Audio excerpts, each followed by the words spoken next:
everybody. Welcome to the Macabre Podcast universe. It's the podcast that exists to prove people wrong when they say sequels are never better than the originals. And as our lovely listeners know, we have been plowing through Keanu.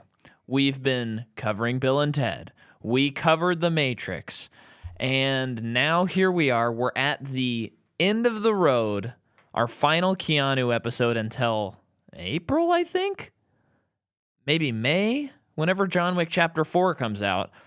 This is... Oh, that comes out in 2022? It does. Wow. And actually, they were actually pre-pandemic and stuff. Matrix Resurrections and John Wick Chapter 4 were going to come out on the same day. Holy crap. Which would have been really a fun day at the theaters, I think. Interesting.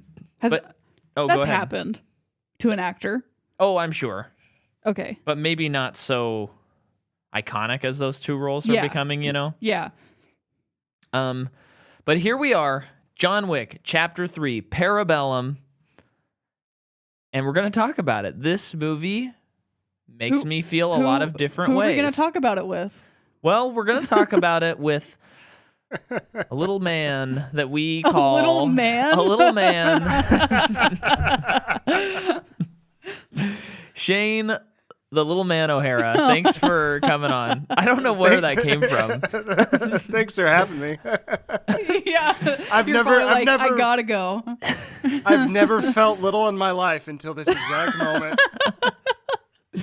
I don't know. I a was little trying man here to talk about a big movie. I was trying to find something goofy to say about Shane, and then I just called him little, I guess. You decided on something that doesn't describe him at all. Yeah. Or it's never been a nickname. I'm larger than you by a good portion. I've never been called little. I like it. I appreciate it. It's flattering. Well, for those who are not patrons, they might be going, okay, who's this Shane guy? For the patrons, they know that this is our classic episode, The Kid Who Would Be King, that came out last May on our Patreon, where we covered that very strange movie. That was gifted to us by Shane. Yeah, and we're so Shane thankful for that. is a friend from high school and middle school, and we've known each other forever. And I was thinking about this yesterday, Shane. This series, John Wick in particular, I think this is a quintessential... Had these movies come out when we were in high school, we would have watched these all the time at your house, I think. Oh, absolutely. I mean, I just remember when what was it, Rambo 5 came out? And you and you and your dad hopped over the seats at the theater and sat down next to us. And then you ate all my candy. Why did you wait until the movie started to do that? Well, over the no, we didn't know we wound up going to the same showing, the O'Hara boys and the Macabre boys, and we didn't know. Oh, and so we saw them, and then they didn't see us, so we like hopped over the seat to like kind of freak them out. But we did literally like jump over the seat. Yeah, sitting there, and all of a sudden someone jumps and sits down next to you. You're like, "What the? Oh, hey, you're here too! Wow, what?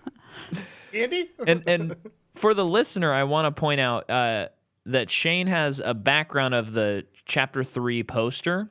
Yeah. And so when he turned to show himself looking concerned that someone sat next to him in the theater, it looked like he was just looking at the millions of guns that are around Keanu Reeves' head. No, it's around Shane's head right now. Well, yes. But yeah, I think...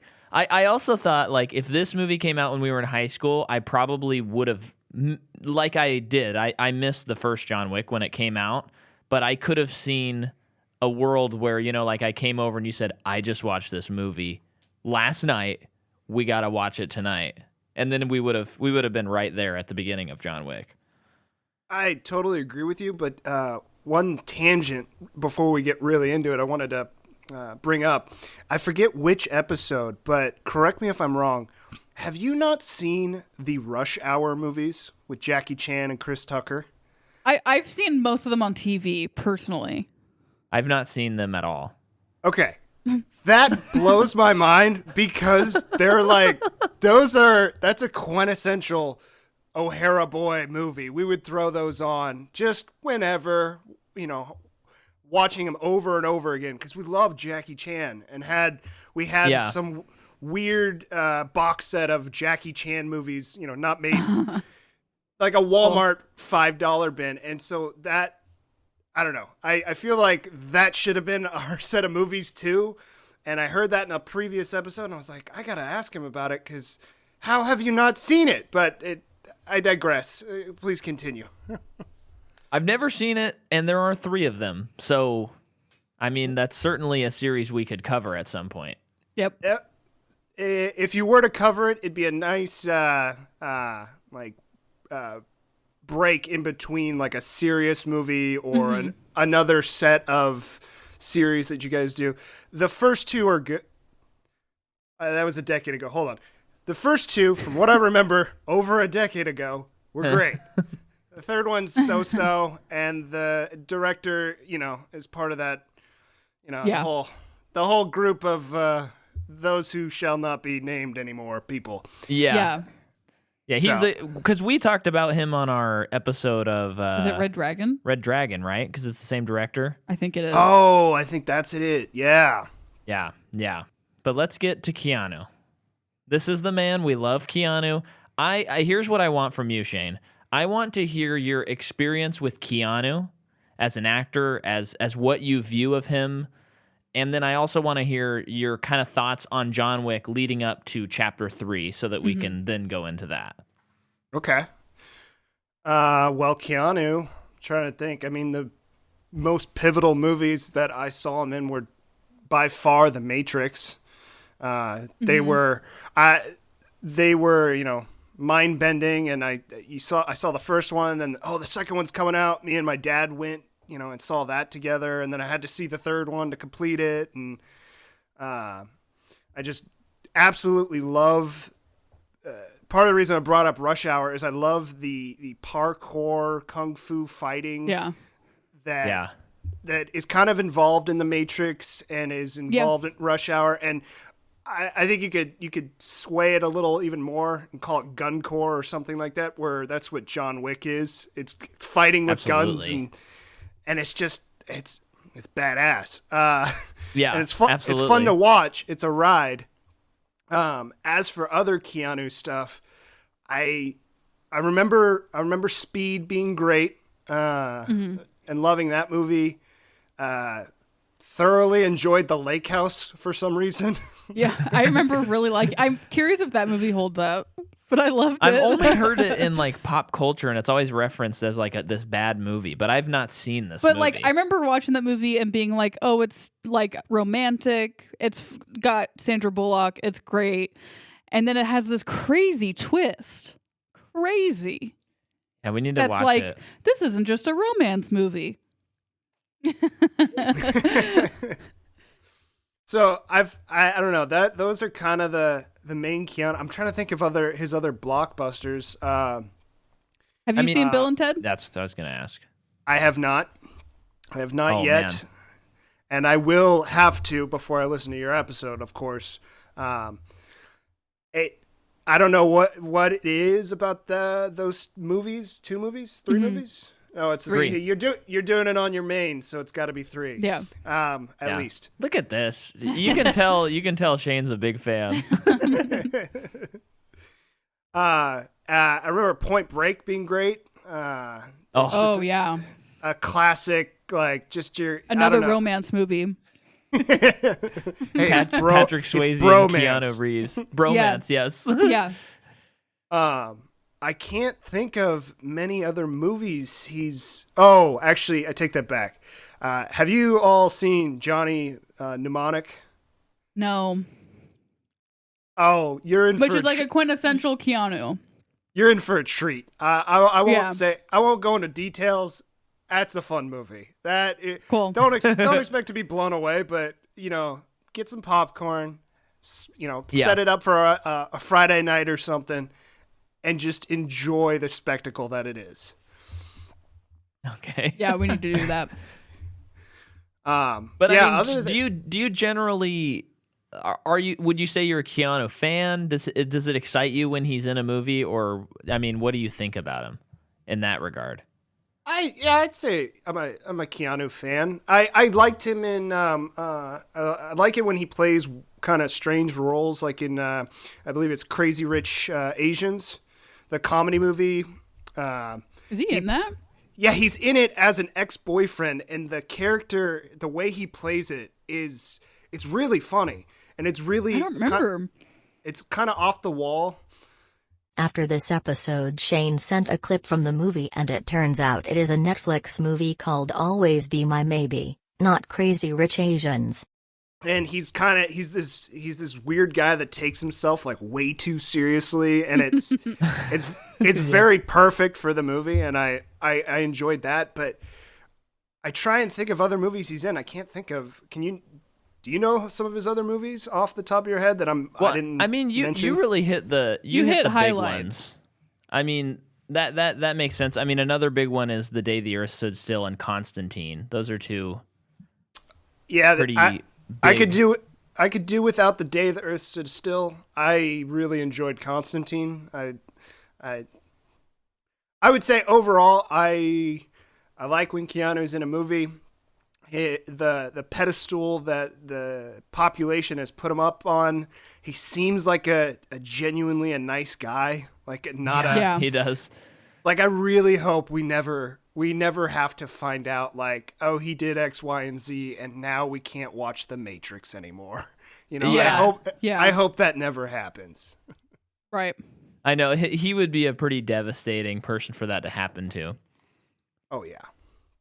But okay, cool. So now let's maybe put a little food dye in the water, and let's talk a little bit about what we think about. Well, I guess first experiences with John Wick 3. Okay.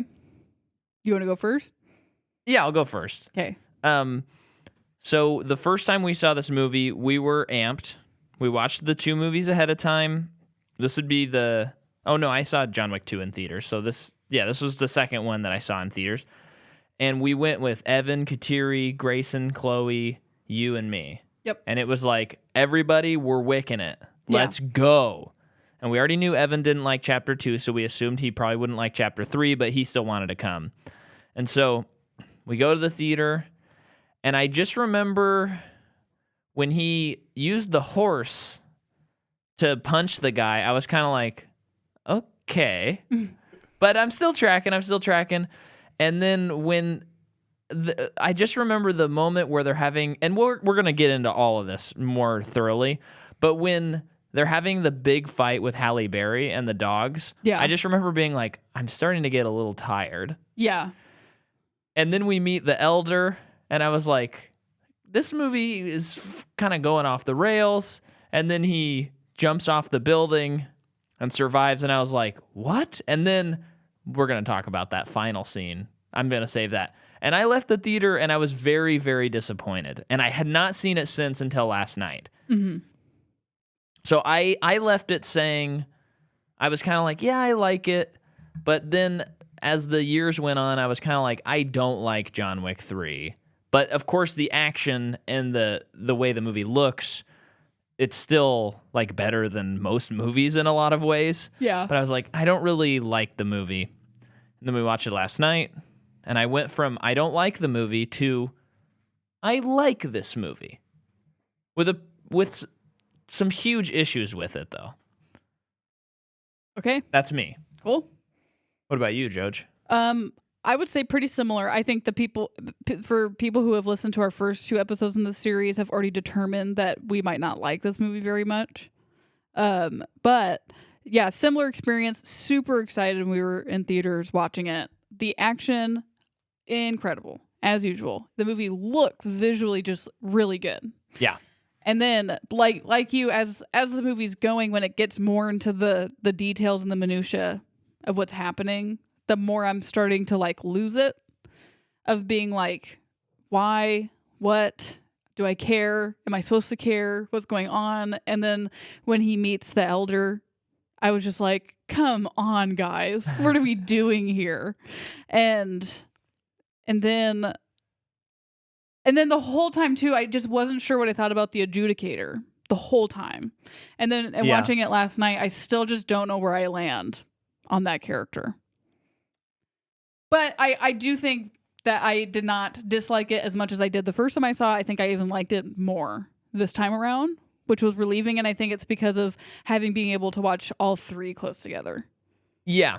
And I think it helps knowing that this movie is not the end of the series. Because the first time I saw it, I don't know why, because they never said this. That there was no like, we're only doing one more. I just was like so confused when I was getting toward the end of the movie, and I'm going, they have a lot to wrap up. Like, and it already feels like we've been here for a long time. What's going on? And then it ends on a very mild cliffhanger, but a cliffhanger no less. Yeah. And I was kind of like, what? That you didn't end it. And then I felt the same way. After thinking about it, I'm like, well, they never said they were going to end it, so I can't use that against them. Yeah. That's okay that they decided not to end it. Yeah. But now, Shane, take it away. So I remember, I must have seen this in theaters. I held, and I say that in past tense, all these movies up on a shelf of they were perfect. I saw nothing wrong with any of them.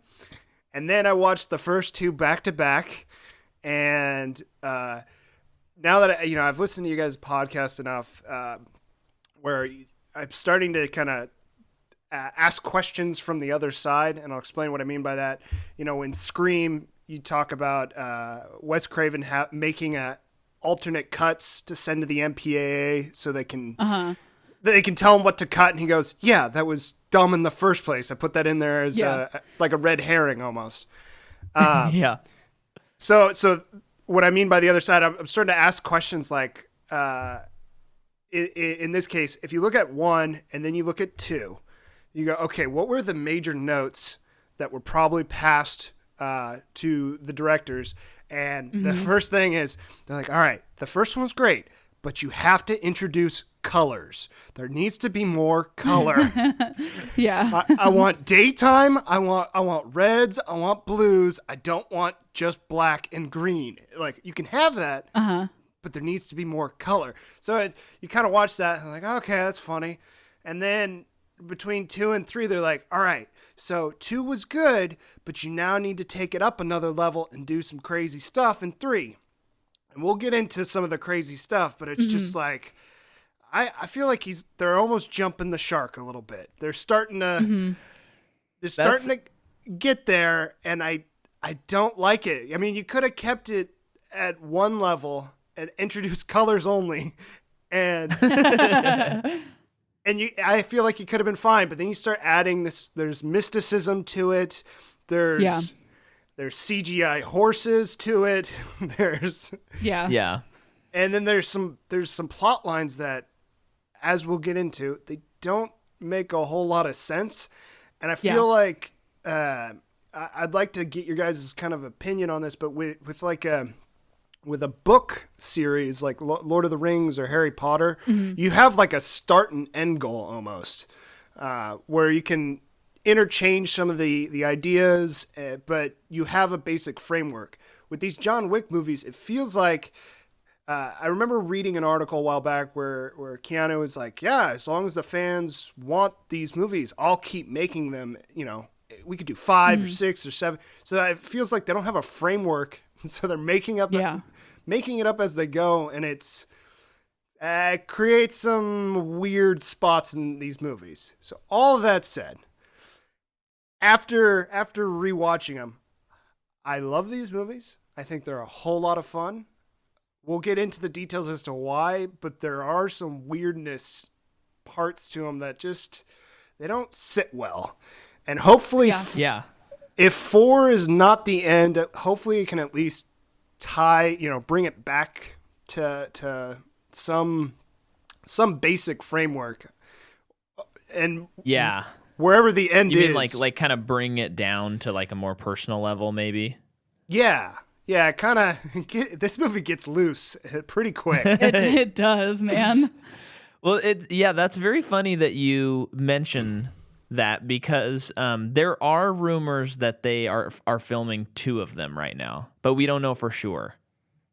So it would be like John Wick 4 and then next year John Wick 5. Okay.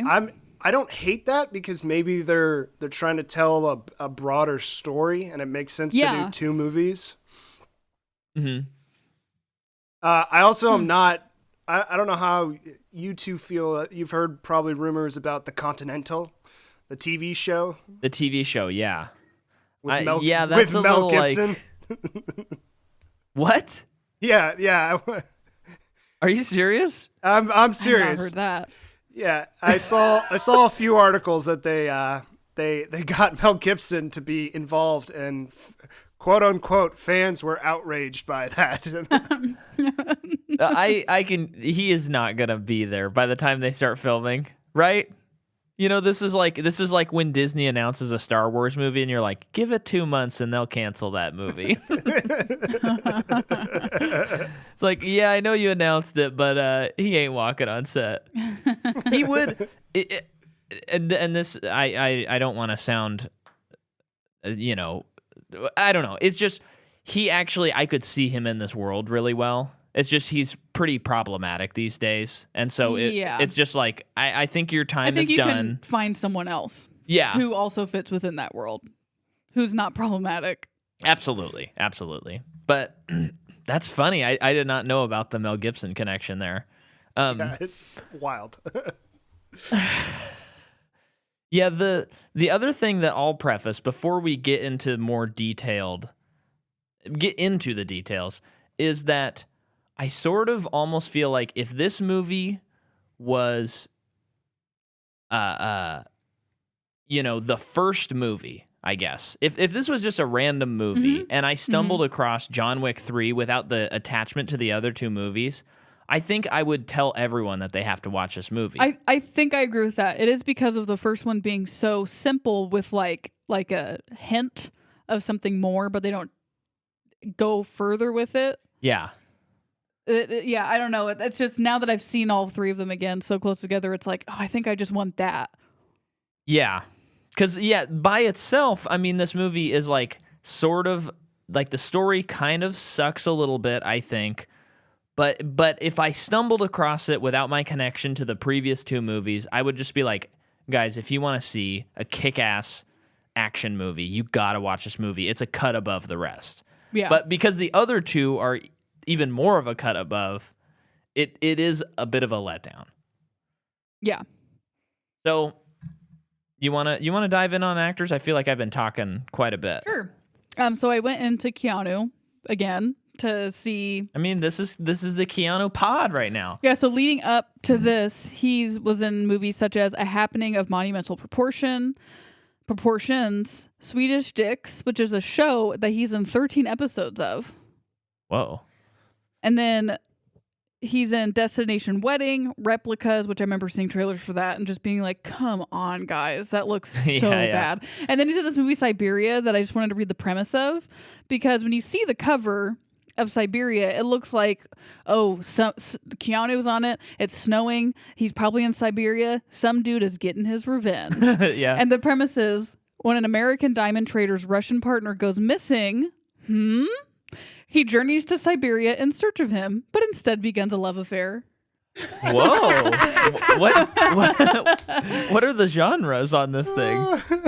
Right there at the top. Above the... Oh, no, stop. Crime, romance, thriller. Yeah. It's like, I mean, the movie has just abysmal ratings, but it's like, maybe the casting is really good because of John Wick. You know, like you expect one thing and you get another. But then I just did a couple things following John Wick 3. What comes right after that is the SpongeBob SquarePants movie Sponge on the Run, and then Toy Story 4. Oh, that's right. Yes. And then Halle Berry is also in this. I really only highlighted the things that she did right leading up to this movie because it's Halle Berry. You know who this is. But she's in Kingsman, Gold Circle, Kings, Kidnapped, and most recently Bruised. And then... Now, can we sidebar for a second on Halle Berry? So Halle Berry is a wonderful actor who rules, but I think, post her being a Bond girl and then Being a Bond girl. yeah, she's in Yeah. which one is she in? Uh, The World Is Not Enough? it's the Or last. Brosnan one. It's the last Pierce Brosnan one. Oh, I didn't know that. Tomorrow Never Dies? I think Is that the tomorrow one? never. I think Tomorrow Never Dies. Yeah, so she's in that movie. She's in some great movies, and she's Oh, yeah. Sorry, great. sorry. Hold on. I'm disappointed in both of us because we sat through every We watched single. all of them. We sat through every single Bond movie, and we couldn't figure out that it's Die Another Day. That's I don't know how Had you to look- couldn't figure it out. The most not like- recent one, there was no time to die. Yeah, which we're okay. We need to pause. It's okay, Halle Berry, but we're gonna come back to James Bond because I actually don't know what Shane thinks about it, and I'm sure our audience will enjoy hearing about that as well. I'm not gonna let your audience down. I haven't seen it yet. You haven't seen it yet. I haven't seen it yet. Okay. So we'll just leave that cliffhanger for another time. Yeah. Okay. Well, I can't wait to hear what you think of it when you see it. You'll have to text me. Okay. So with Halle Berry though, she's in Catwoman, Yep. the She solo is movie Catwoman. Yeah. And I think, that sort of kills her career for a long time. Oh, does it really? I've never seen it. Well, I mean, Oh, It's a notoriously bad it- movie. No, it is one of the best superhero movies out there. I'm glad that I can see your face, Shane. I believe she got a Razzie for it and gave a speech, like a pretty prominent speech about it being such a horrible film and it like boosting her career in some sarcastic tone. Oh. yeah. it's- So the movie kind of puts her down for a while. And I feel like this is a really good role for her in this movie because it feels like the kind of thing where like when I was watching the movie, I'm going, oh yeah, where's Halle Berry been? And then you Yeah. go, I'd like to see her in more stuff. And so I hope that this movie is the beginning of maybe a little Halle Berry coming back and being in more stuff because she's great. Never stopped working though. You just don't watch things that she's in. Well, and they're not very popular is what I No, mean because as well. she's in a lot of bad movies. Like one of the last Halle Berry movies I saw was The Call, which was been a long time now. Yeah. But gosh, I hated that movie so much. And yeah, she has a very interesting career. I think she's really good in this movie too. Yeah. And I just hope that it leads to her career getting a little bit better. Anyway. Yeah. Halle Berry. And then Mark Dacascos, he is in Brotherhood of the World. This is the guy that plays Zero, the guy that keeps saying that him and John are the same. Yeah. He's also in Only the Strong, Double Dragon, One Night in Bangkok. He's a very big martial arts actor.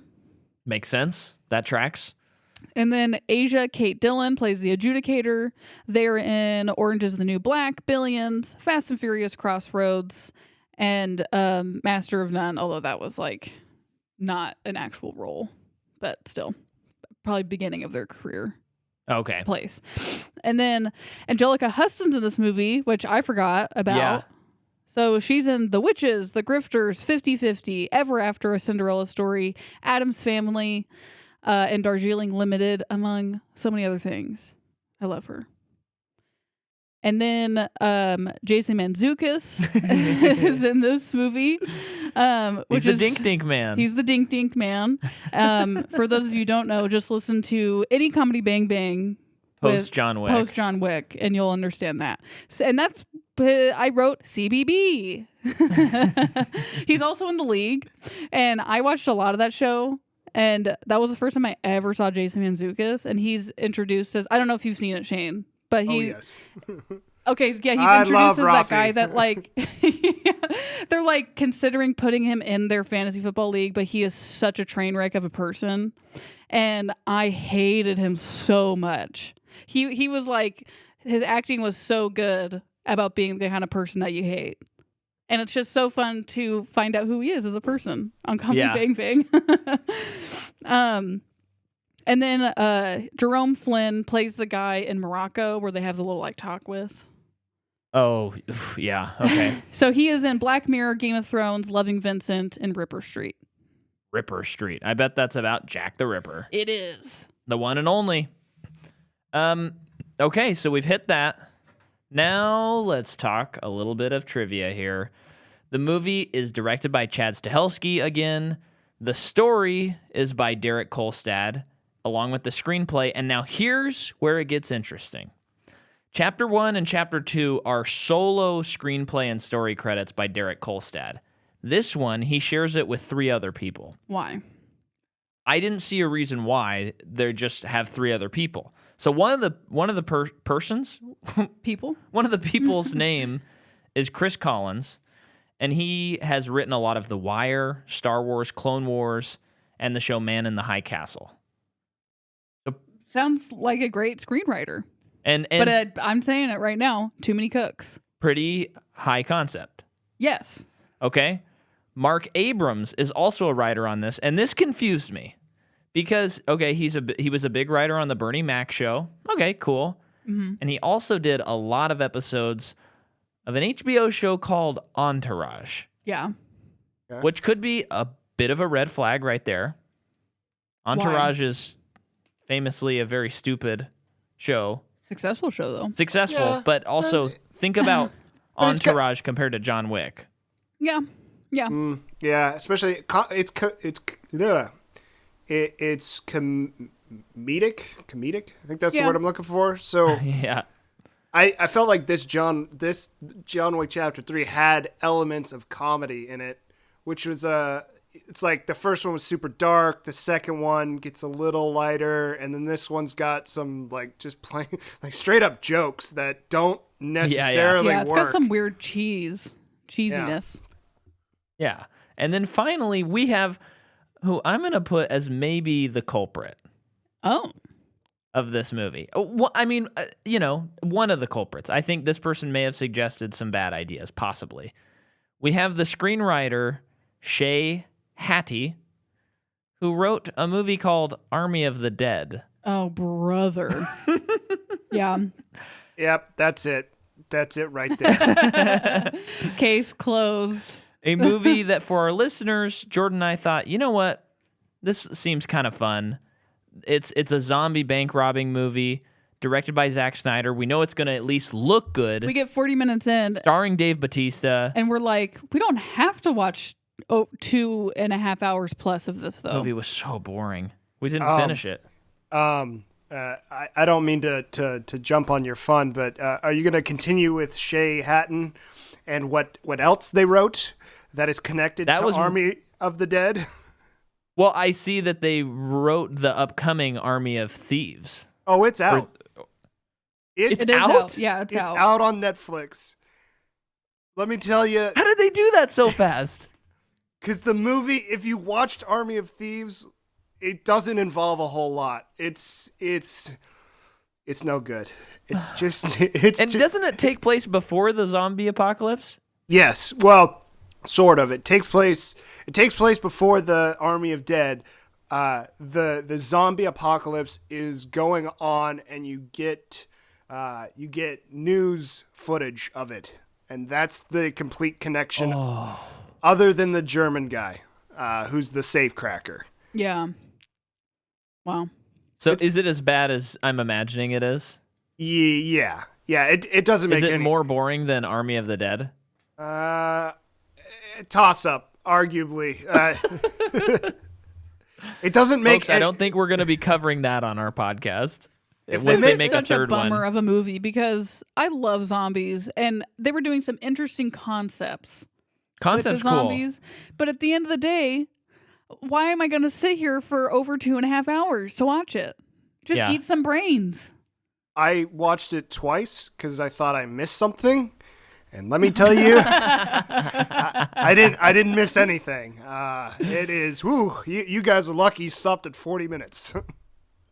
Yeah. I just wonder if people who are who still today are watching Walking Dead Yeah. love this movie because I feel like maybe it's for that audience. I don't know. Well, and I mean, Zack Snyder has a very fervent fan base. He does.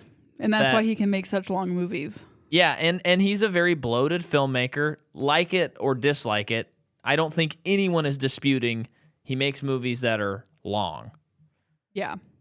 And in some cases, like I will grant, even though I don't like either of these movies at all, the Zack Snyder Justice League movie is like 400% better than the theatrical cut. And part of that is because you had time to actually understand what was happening. So it can work in his favor, but it did take me 5 different sittings to watch that whole thing. And that is strike 3 immediately for me.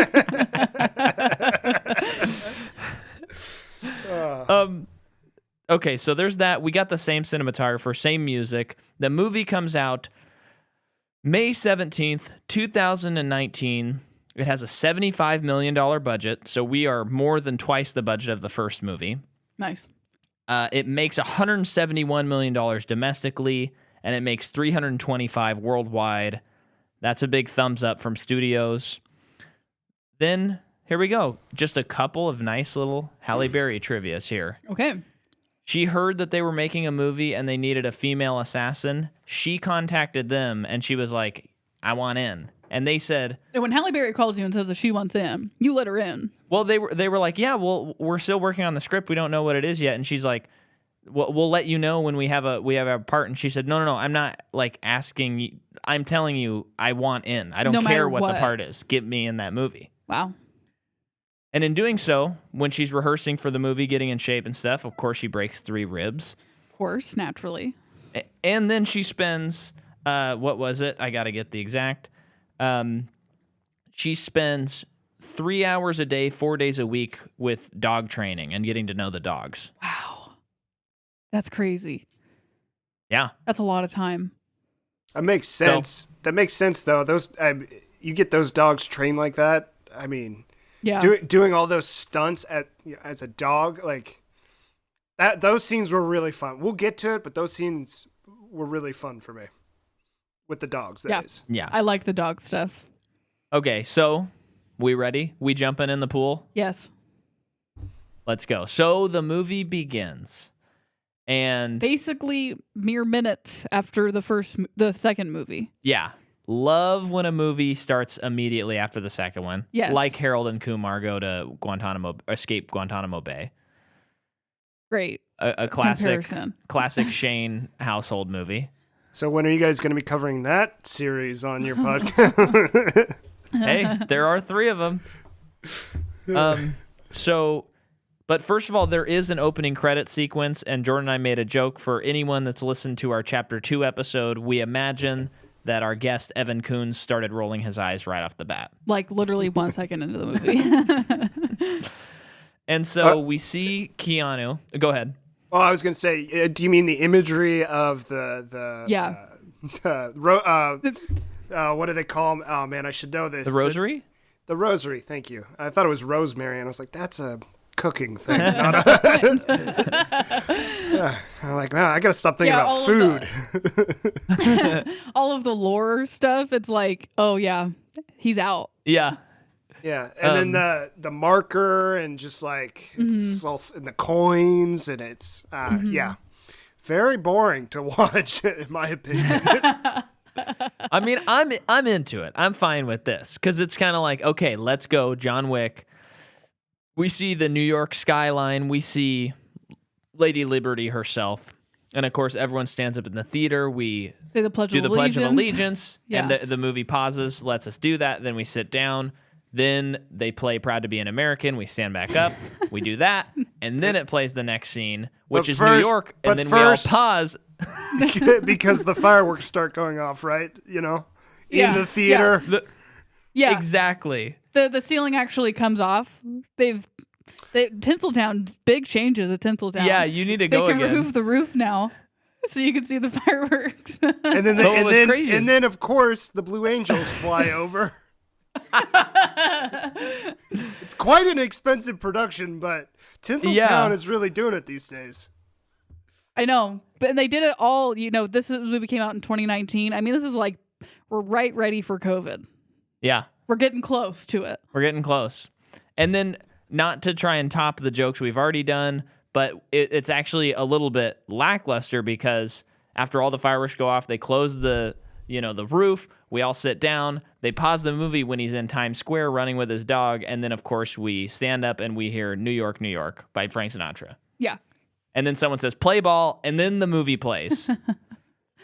Which actually might explain why we didn't like the movie the first time, because that was 2.5 hours. Yeah. It was very distracting. Long fireworks show. Okay, so he's navigating and running with his dog. He's got in like Times 20 Square. minutes, and it keeps cutting back to the women who do all of the hits. What is it? The operators. Operators. The administration. Yes, that's Yeah. what it is. Yeah. And we see in Times Square they're playing another scene from The General, like the second movie starts. Oh, I think I missed that. The Buster Keaton movie. Cool. I noticed that, and I didn't know. Do you know why The General? I noticed the Buster Keaton, but I was like, why? What's the relevance of this? What's the significance? Where does this? Am I just missing some kind of weird joke that is going right over my head? So in the second movie they played a clip from The General as well. That's the train one. Yeah, it's the train one, and they shot a lot of it in Cottage Grove. Yeah. Didn't know But that. Buster Keaton was like this comedian, but like more than that, he was a kind of a stunt performer. So these movies, like The General, which if you haven't seen The General, Shane, watch The General. It's nuts. He does a lot of stunts that for the time it's like I don't think they're testing it. This isn't safe. This isn't legal. He's just doing it. There's insurance isn't a thing. I've seen cuts. You know who he is. Yeah, I've seen, like YouTube GIF cuts, whatever, where it's Yeah. just like a part of a building's falling down and it falls over him and he happens to be standing in the window. And you're like, Right. That, I don't care how many times you tested that, like couple inches off, something happens. That's coming straight down on him. Yeah. Like, Yeah.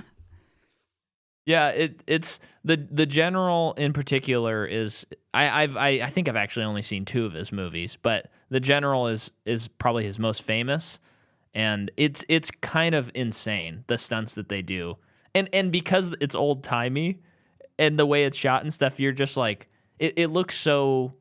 It Oh yeah, stands out. that's just what they did back then. Is how it feels when you're watching it. And you have to remind yourself, like, no, he almost died just now. Yeah. So I think the filmmakers putting this in both movies is them kind of being like, we're doing stunts, and here's like an American stunt artist that we look up to. Yeah. gotcha. So Okay, so he is running around and he eventually gets into a cab and he pays the cab driver to take his dog to the Continental. yep, And they've upped the bounty to $14 million. Winston says $14 million million bounty. Every interested party is after him. I'd say the odds are about even. yeah. Okay. Mm-hmm. So when does he goes to the library? That's He what goes it to is. the library. Oh, I'll keep going. Sure. Yeah. He goes to the library. He asks the librarian for a specific Russian book that she tells him where to go. This is something that I'm just now thinking of. So, and that is just a fun thought. Why did he need to ask her where it was when he was the one who put the book there? I know books can get shifted around, but like, I'm assuming like a classic Russian book that that no one's checking out. Yeah, because It's it's gonna be his the same personal. It's a section. safety deposit box, basically. Yeah, Yeah, it actually doesn't make any sense why he would need to ask but for it's it. fine. It's fine. We can It's move fine. on. That's part of the problem with this movie is there's too many of those little details. You're like, that doesn't. Yeah. All right, let's. Fighting ensues with a giant man who. Right. Yeah. So yeah, in the box he gets a gun, right? Yeah, some coins, a marker. And there's a picture of him and his wife, which he keeps in the book. And the Now- rosary. And the rosary. Yes. Yeah. Now, here's what is kind of funny. So in chapter 2, he goes and he gets his car, and that's a great sequence. He pulls out of the car. There's the letter from his wife, and it's Yeah. a nice little moment where you go, okay, I get it. Yeah. And in this movie, they keep on like talking about his wife, and I'm just like, I don't buy it. I don't buy that that's your motivation right now.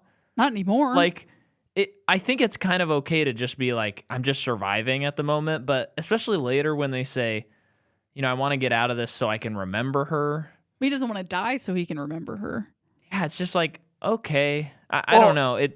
at one point towards the end, which we'll get to, Winston weaponizes like, do you want your wife's like memory to be about you coming back into the fold or Yeah. and it's it's kind of like, what?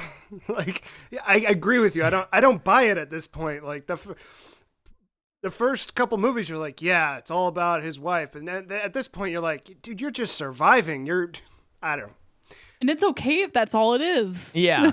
Yes. But, and I also think like bringing up his wife in this movie, it makes me kind of feel like, well, he kind of turned his back on his wife because he just shouldn't have taken that marker and he should have died in chapter 2. Like the way that they keep reminding you. And so it's kind of like, yeah, if he really wanted to respect his wife, he wouldn't be in this anymore. Okay, quick question because you just mentioned it. Winston gives him a marker in chapter 2. Do you remember that? Yeah. He goes, you might need this someday. Yeah. Is that coming up in the next couple of movies, you think, or never? Oh, like Winston. Oh, yeah. Like, was it in a way that Winston? Like Winston gave him a marker for him. He gave him a gray one, which is different from the marker in the book, which is much more colorful. I think it was gold and blue. Yeah. Yeah. Well, and that marker he uses for Halle Berry. Right. Yeah. Right. That makes sense, but you see the plot hole I'm getting at it from the second Right. one. You're like, what was the point of that? Interesting. Yeah, hopefully they'll use it in the next one. Food for thought, but we can continue. Sorry to interrupt. Yeah.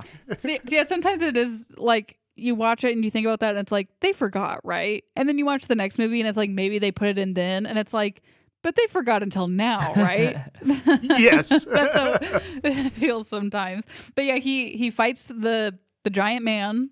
No, okay, let me cut in. I'm sorry. Yeah. But so he gets a book. It's like a Russian fables or something like that, Yeah. or Russian, folk tales.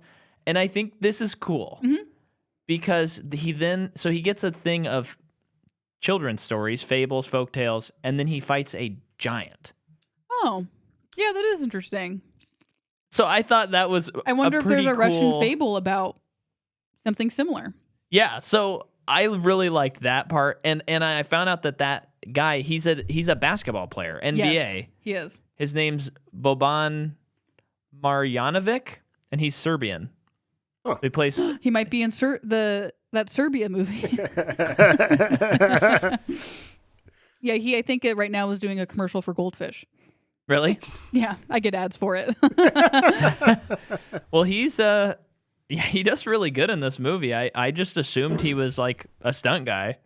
Yeah, he was good. I think it was good too where it was just interesting where John's like, time's not up yet. Are you sure you want to make this mistake? And so this guy is just like, I'm going to get the money either way. No one's going to know that you died 10 minutes early. So, but obviously John kills him with a book. He kills him by punching his head on a propped up book on his neck. After like breaking his jaw almost clean off. Now, just for the record, folks, I am 100% tracking and in this movie right now. You know what I mean? No. Oh yeah, this is great. And I didn't realize I did actually put down that in that Russian book, it includes the first known written tales of Baba Yaga.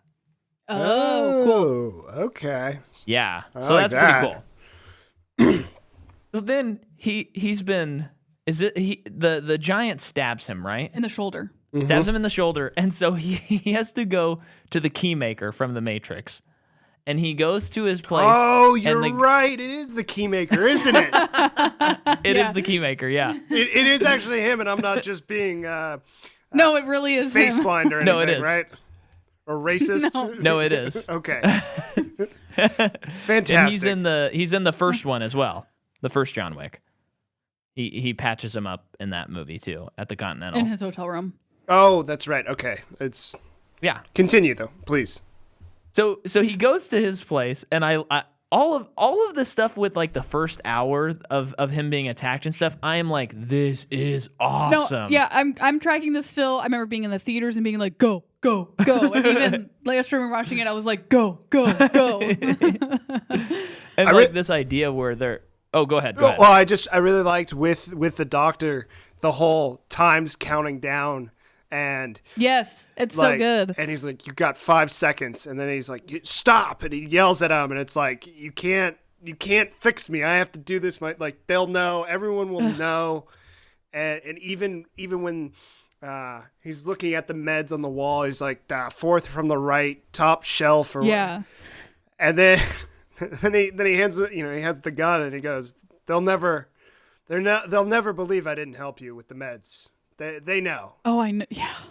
What? It's like, you got to put. Yeah, that was good. You got to put one here. Don't nick this. And before he can finish what he's saying, he gets shot. They'll never believe the first shot. It's like, what is going on? Put one here, but don't nick my collar. Bam! Just before he can finish it again. Such a nice touch. Yeah. And so then Wick's out. Time is up. And he gets chased by some more assassins, of course.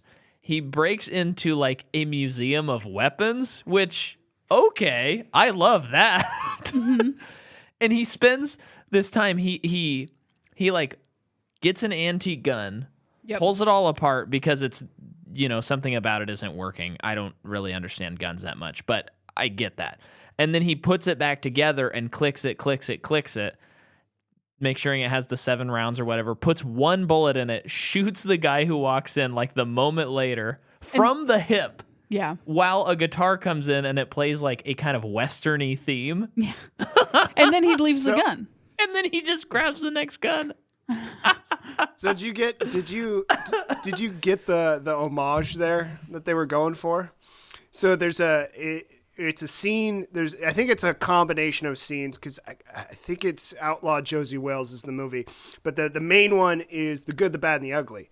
And the Ugly or Tuco, he goes into a gun shop, and it's almost the exact same box full of guns.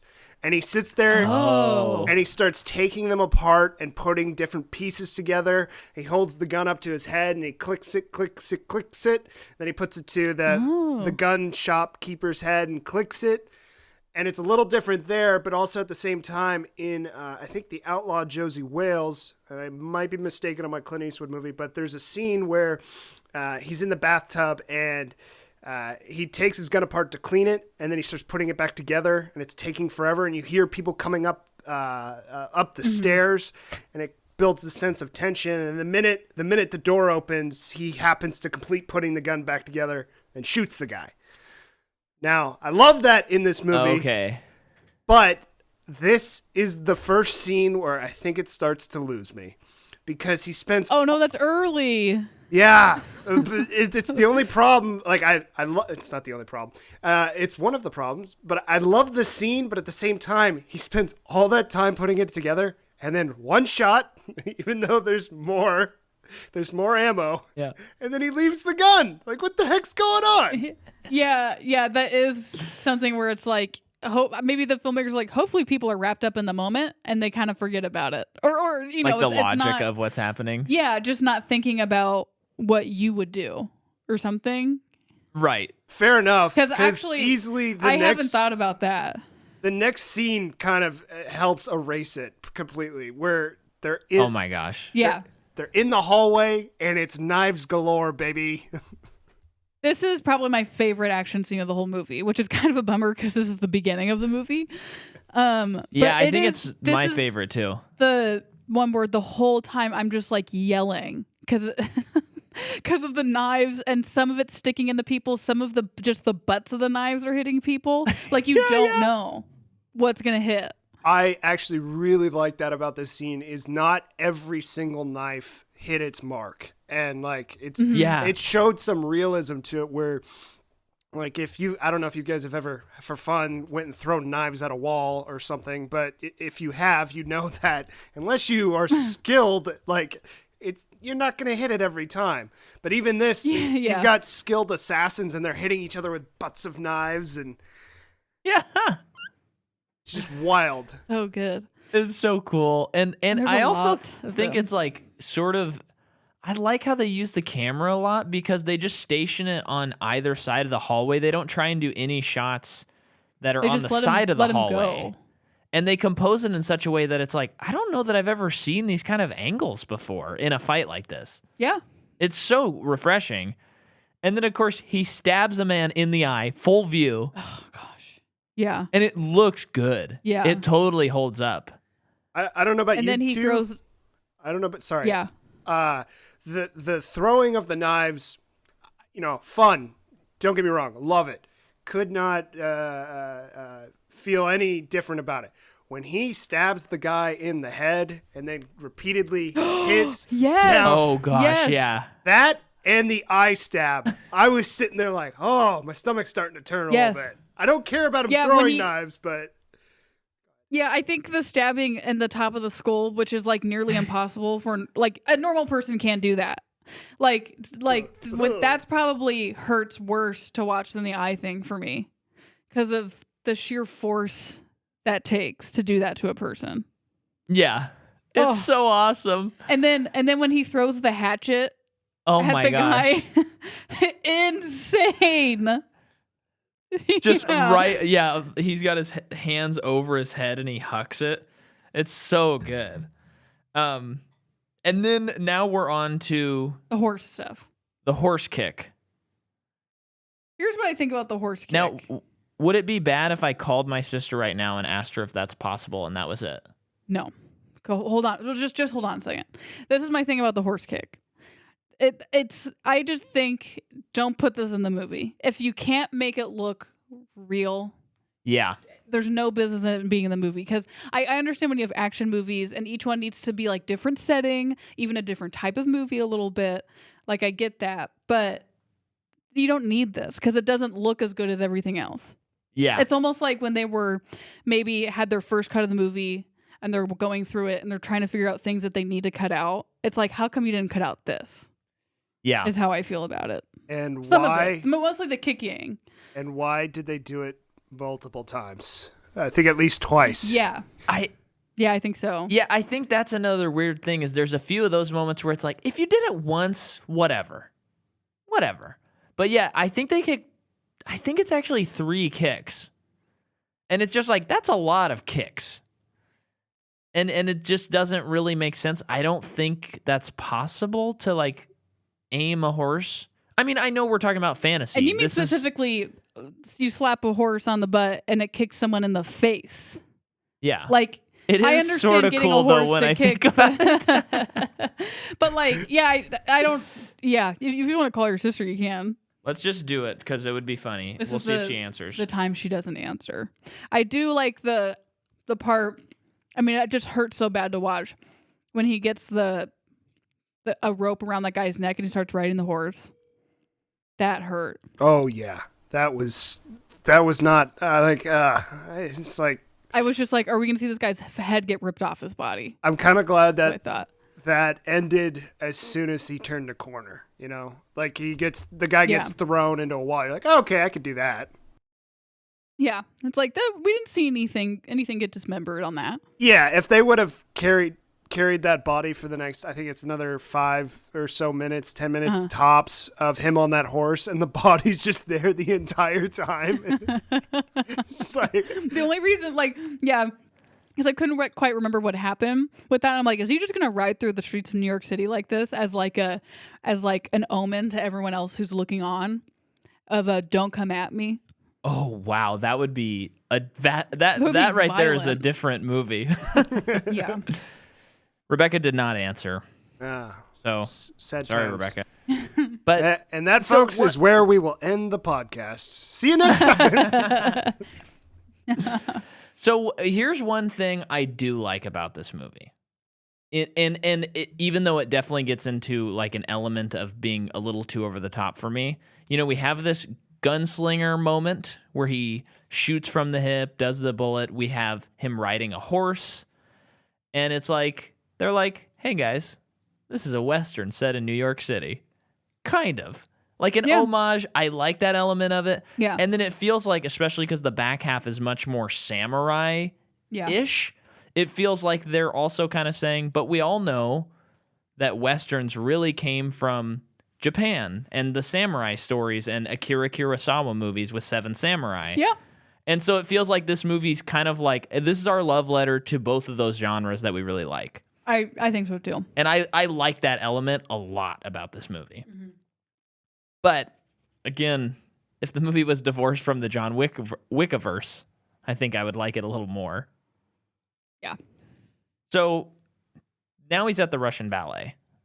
Okay. And this is when Angelica Huston comes in.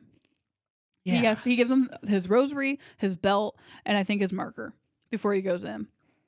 And then when he goes in, there's a ballerina-ing.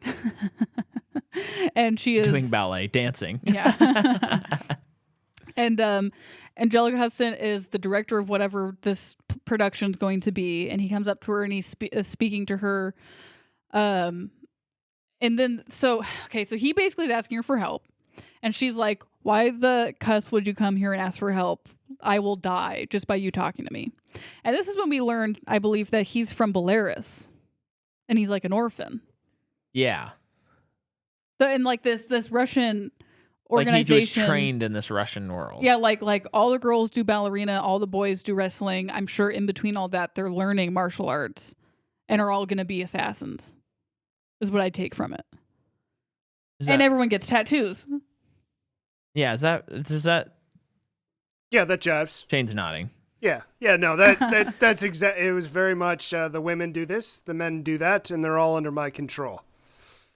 Mm-hmm. Yeah, and then they're going to become assassins. So, my confusion, and maybe this is too much, but we have these markers, we have these coins, and then we have the rosary, and the rosary basically kind of serves the same purpose as the marker.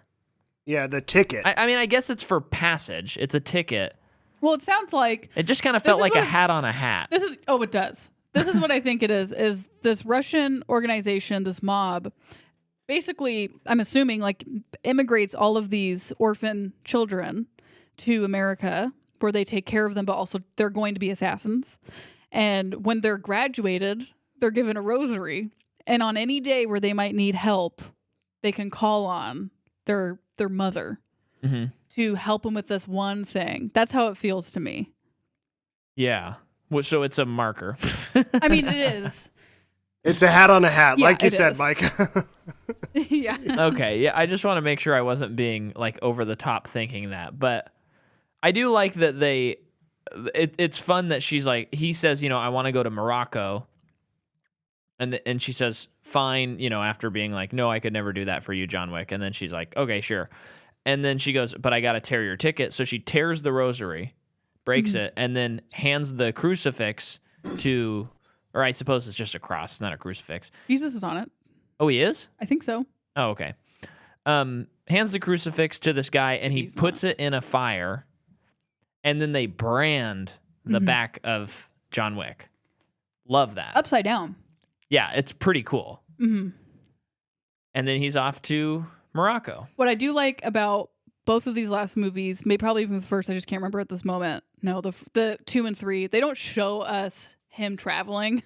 Yeah. Because they could very easily be like, on the way on the plane, there was this whole plane fight, which I know the action would have been cool. Now, we do need a plane fight, I'm realizing. I'm sure we'll get it in the next one. But it's like, the action would be cool, but I think we would feel so fatigued. Yeah. Well, I remember seeing an article before this movie came out where Chad Stahelski said, I want people to have action fatigue when they watch this movie. Yeah. And before seeing the movie, I was like, that's so cool. Like, oh man, he's just like really pushing it. He wants to punch it full of action. And then when I left the movie, I was like, maybe you shouldn't strive to give people action fatigue. Because I felt it. It became fatigue for me. Because I sort of feel like if several of these action scenes, specifically the storming of the Continental, the samurai like glass scene, and the dog scene, if those 3 scenes were like 5 minutes less, yeah, or maybe more like 3, because it's hard to keep track of time and action, I think that the movie would be like 10% better for me. Yeah, those fight scenes are just so long. I would agree. I feel like there's a lot of repetition in this movie. Like, for instance, multiple horse kicks. One would have been fine, and we could have brushed past it very easily. But then they did multiple, and we're like, all right, it didn't look good once. It didn't look good twice. And then, then they go into him on a horse and motorcycle scene, and we haven't gotten to it. Oh, I forgot about that. Later down the line, there's another motorcycle scene. Like, yeah. Right. And maybe that's where the pairing, like you talked about earlier, the first motorcycle scene, it's him on a horse, it's cowboy western. The second motorcycle scene, there's samurai or guys with katanas or whatever the specific name is for the shorter katana blade. I apologize, I do not know that. I forgot to look it up. Yeah. But he's on the motorcycle. All right, dude. He's on the motorcycle, and is your dog attacking you right now? yeah, he wants. He's like, I know what the sword's called. It's called Pet Me, damn it! And I'm like, But the second motorcycle scene, I could see that being the nod to the samurai stuff, but at the same time, you've got two motorcycle scenes, like. Yeah. Yeah, that's a really good point. Yeah. That also kind of contributes to the fatigue a little bit. Definitely. When we get to it, to it, I want to bring up the skulls and the glass cases. I just want to make a note now. Yeah. When we get to it. Yes, I know what you're going to say. Wait, save it. Yeah, we will. When does the adjudicator show up? That's what we're about to talk about. Oh, okay. So the adjudicator shows up, and they say that they go to the Continental, and they say, hey, you got 1 week left, and we're taking the Continental away. Because Winston gave John Wick 1 hour.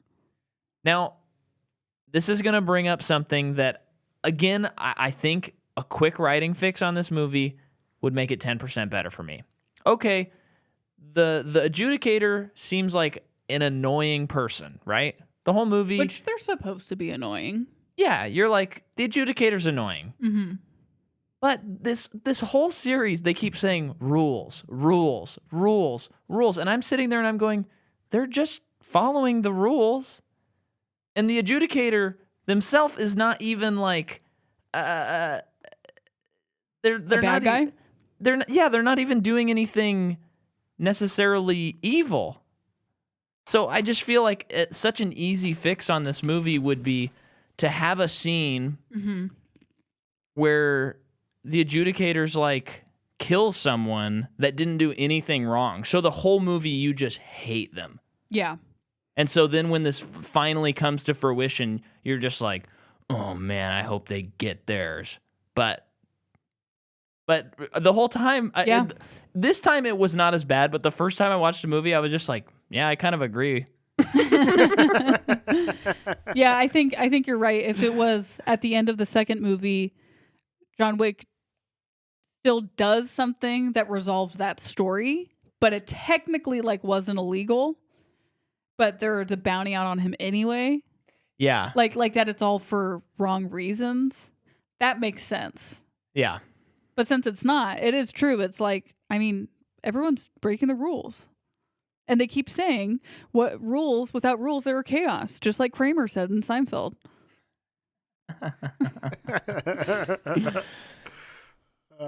Yeah, and then the adjudicator visits the Bowery King. Now, this is my question for Shane. What is the Bowery? Do you know? Because we don't. Oh, the organization What is. purpose does it serve? Okay. I thought you meant because the Bowery's like a section of, it's like a part of a town, like the word the Bowery. No. I just mean whatever Lawrence Fishburne is in charge of. Okay. It's a made-up kingdom that he made up to give him. I am the throne, baby. I am the Bowery. Okay, so this is the thing. Oh, go ahead. Well, it seems like it's a section of. It's almost like there's these tiers, right? You've got the elder, who's above the high table, and then below the high table is all of the not managers, but hotel owners, and they Uh-huh. each have their Yeah. own, section, and then below that is the Bowery, but only in New York.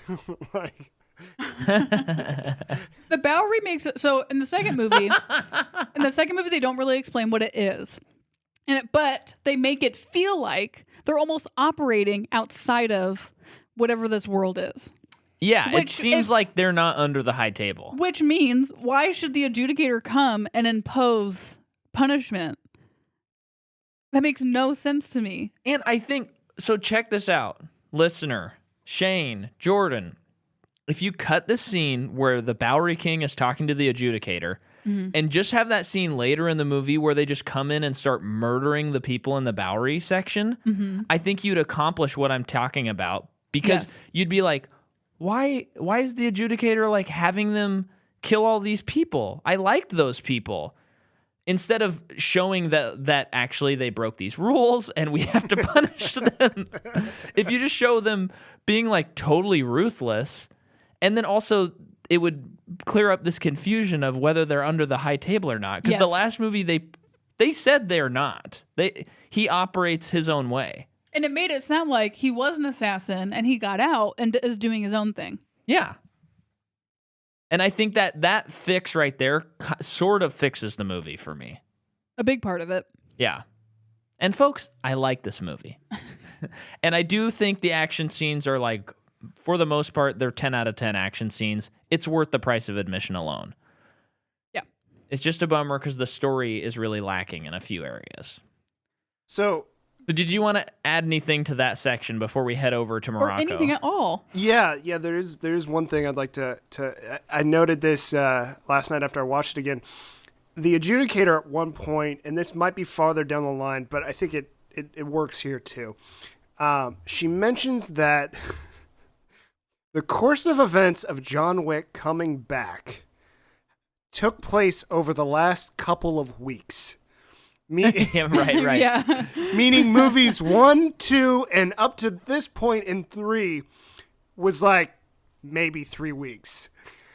Mm-hmm. That blew my mind because he gets hurt, he heals at a superhero rate. Like, just what is He travels the world. I kind of like that detail, but it's definitely like, oh, this trilogy is quick. yeah. Like Like, I don't know how the long time is not far apart. it takes to get to Casablanca in Morocco, but I mean that's at least a good day, half a day, Yeah. 12 hours I would say probably, Yeah. maybe more. I think. And Well, you're the second telling movie when he me goes to Italy too. That's not a quick flight. he goes to Italy Yeah. and comes back and goes to Morocco all within like 2 weeks. Hey, if you got enough gold coins, you can do whatever you need. So yeah, I do like your fix for the movie because that, now that you point it out and we kind of discuss it, it doesn't make sense. But if you were to get rid of it, it would bring the ruthlessness up of Yeah. the adjudicator. Because the scene where the Bowery does get disemboweled or killed, taken apart, I did think it was brutal and unexpected. Yeah. Yeah. But it didn't have the gravitas that it could have. And it really felt like they show up the first time to tell him everything that he's done wrong, and then they show up like 7 days later, I guess, like they said, or a couple days later, doing the ruthless part. And it's like, what were they supposed to do again in 7 days? Right. Because there was no cutback in between that time. So it's like they came back and were like, seven things of the sword for 7 bullets. And it's like, oh, okay, was he supposed to get his affairs in order? She probably said that, but like, what does this all mean? Okay. Yeah. Quick note, and I could be wrong here. I will leave it up to the listeners to tell me I'm wrong. But I replayed that scene several times, and they go 7 cuts for 7 bullets, and then 0 cuts him. Maybe my count is wrong, but Did you count 6? I counted 6. I counted 6 multiple times. I don't know if it's the sound or the visual, but I only counted 6, and that bothered me. I counted 6. You counted 6? I'm not alone? Yeah, because when we were watching it last night, I was like, he did cut him 7 times, right? And Micah said, I thought yeah. I counted 7, but I wasn't paying too close attention. So I would kind of defer to you two. It's 6. Wow. It's 6, and it's Wow. very disappointing that it's 6. It's such a crucial... 7 cuts with 7 bullets, and then they cut them 6 times. It's so disappointing. That's got to be a sound editing problem. Like, they just forgot. I keep saying that they're forgetting things in this movie. Can we have... If you are a listener right now and you're enjoying yourself and you've not written a review for our podcast on Apple Podcasts, could you go and do that, please? Give us 5 stars and tell us how many cuts you counted. That's the challenge. You don't even have to talk about our show. Just say John Wick Chapter 3, there were 5 blank stars. counts. Or 5 cuts. stars for 5 cuts. Yeah. You know what would make me more happy than I've ever been is if you told me I was wrong. Please tell me I'm wrong. I like these movies a lot, and the details I try to let go because you want to have fun. It's just in the review, 5 stars for them. Tell them it's a great show, and then go, Shane, you are wrong. Please. Yes. So we will be waiting for that. It usually takes Apple a while to process them, so when we're in true? like February, we'll probably find out. Great. And then I'll look at it and I'll go, "Who wrote Shane, you're wrong?" And I'll go, "What the heck is that even about?" Anyway, so we're in Morocco. we're in Morocco. Yes. And we meet Halle Berry. I think her performance is good. Don't really care about the character, though, I have to admit. Yeah. Yeah. I do like the idea that she says, you saved my daughter. That's how she gave him a marker. I think it's interesting that he basically probably took her daughter somewhere safe, and she doesn't know. Maybe I do like the to character. protect her safety. I think that's good. I just don't like the last scene with the character. I'll put it that way. Okay. And we'll get to that. But she's like, I can't take you to my higher up. That's a death sentence for me. Okay. I get that. Then they go to her higher up because as is the case in all the movies from chapter 2 on, he goes and meets with someone and they say, I'm not going to help you. I would never do that. And then 1 second later, they're like, okay, let's do this. Yeah. So they go and they meet this guy, and I hate to say it, they go to the minting station where they mint the coins. Oh, okay. That's kind of cool. And the person who runs the minting station, this for me, I think both in theaters and this time, I'm like, okay, I'm getting it. Maybe a couple weird things. This is the moment for me where the movie kind of runs out of steam. I will say, when I saw it in theaters and last time when we watched it, I don't know a single thing that was said during this scene. This is like part of Act 2. We're in the middle of Act 2, and my brain is starting to shut off from more exposition. That's me. And it just kind of feels like we've been comparing, Shane, these two movies to video games. Mm-hmm. Because they're kind of set like a video game. You even have a base, the Continental, to like go buy your supplies and stuff like that. And that's a cool thing about it. But this movie in particular is very much like, okay, level 2, here's the boss. You got to go to the minting station. You go to the minting station, you have a cutscene conversation, and then you have a big long fight. And then you go to the Elder. And I think the minting scene, like their conversation they have, I would go so far as to say it's bad. Like, What are they talking about? Well, this I found I was able to find the first coin ever minted, and the first marker ever minted, and that's not such a small feat to find. Like, all right, what was? Why are you telling me this, and why do I care? There is no substance to their conversation. The substance of the conversation, I think, is just at the end when he goes, "Your dog is mine now," and which prompts a gunfight.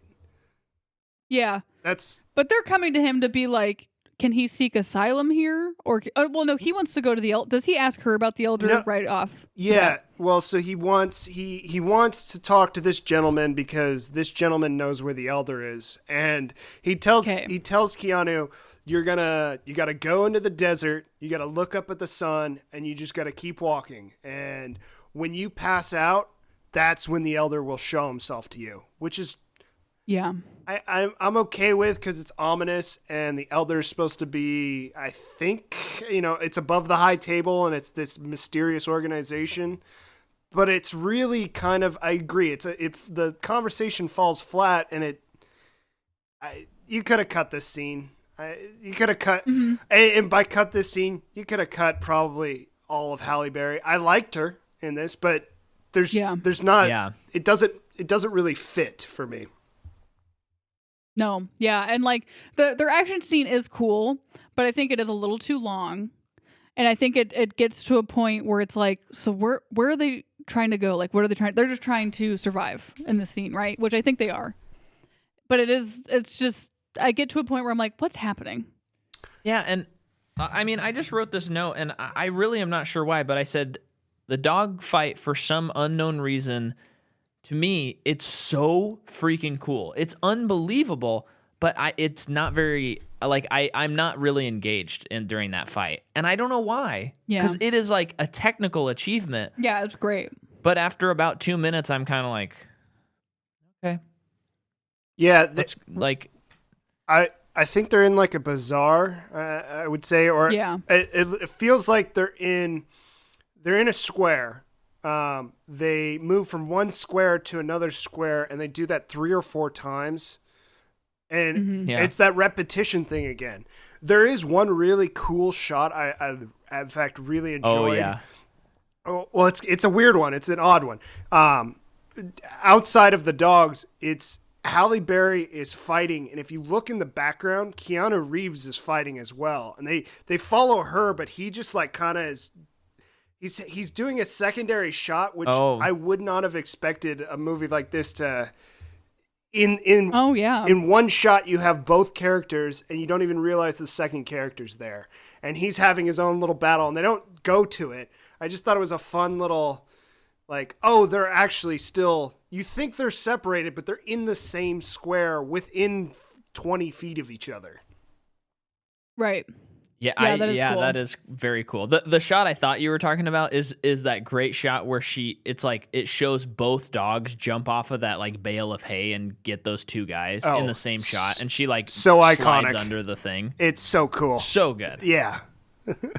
So then he walks through the desert, but before that, there's just this. I mean, this is like the guy who worked for Entourage probably wrote this scene because. Haley, I almost said Haley Joel Osment. Halle Berry. What if he was in these movies? That'd be so great. He should be in the next one. Yeah. Yeah. He is going to be in the next one. I'm going to call it. Okay. No. So what if he got in shape? That would be crazy. That would be so weird. Yeah. So Halle Berry drops him off, and she's like, John Wick, once again, thank you for helping me with my daughter, but actually I hate your guts so much. Even though I was willing to kill like 3,000 people one scene ago for you. Okay. I know that she could die too. But then she hands him a water bottle. And this is the entourage, like the guy who worked for Bernie Mac show must have wrote this, because then she takes it from him. She drinks it all up and she swashes it around in her mouth for a while and then spits it back into the cup and hands it back to him. And I'm just kind of like, what are we doing here at this point in the movie? Like, what? Yeah. They killed his dog, and now someone's spitting in his water? What is going on here? Yeah. Yeah. Yeah, wild, unnecessary, didn't prove the point I think it was trying to make. Yeah. Great, she still hates him. But like you said, they just killed, like, how many people together? I know. But now, I think it's time for you to take over, because we're going to go to the Elder. And you have... folks, I just want to set the table on this one.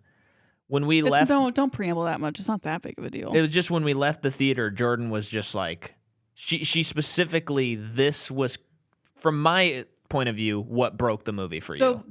So leading up till this part of the movie, I am waning a little bit, and it is part of probably a little bit of action fatigue, although it's cool, and the story is just kind of like, I don't know what's going on, but I know that he's just trying to stay alive.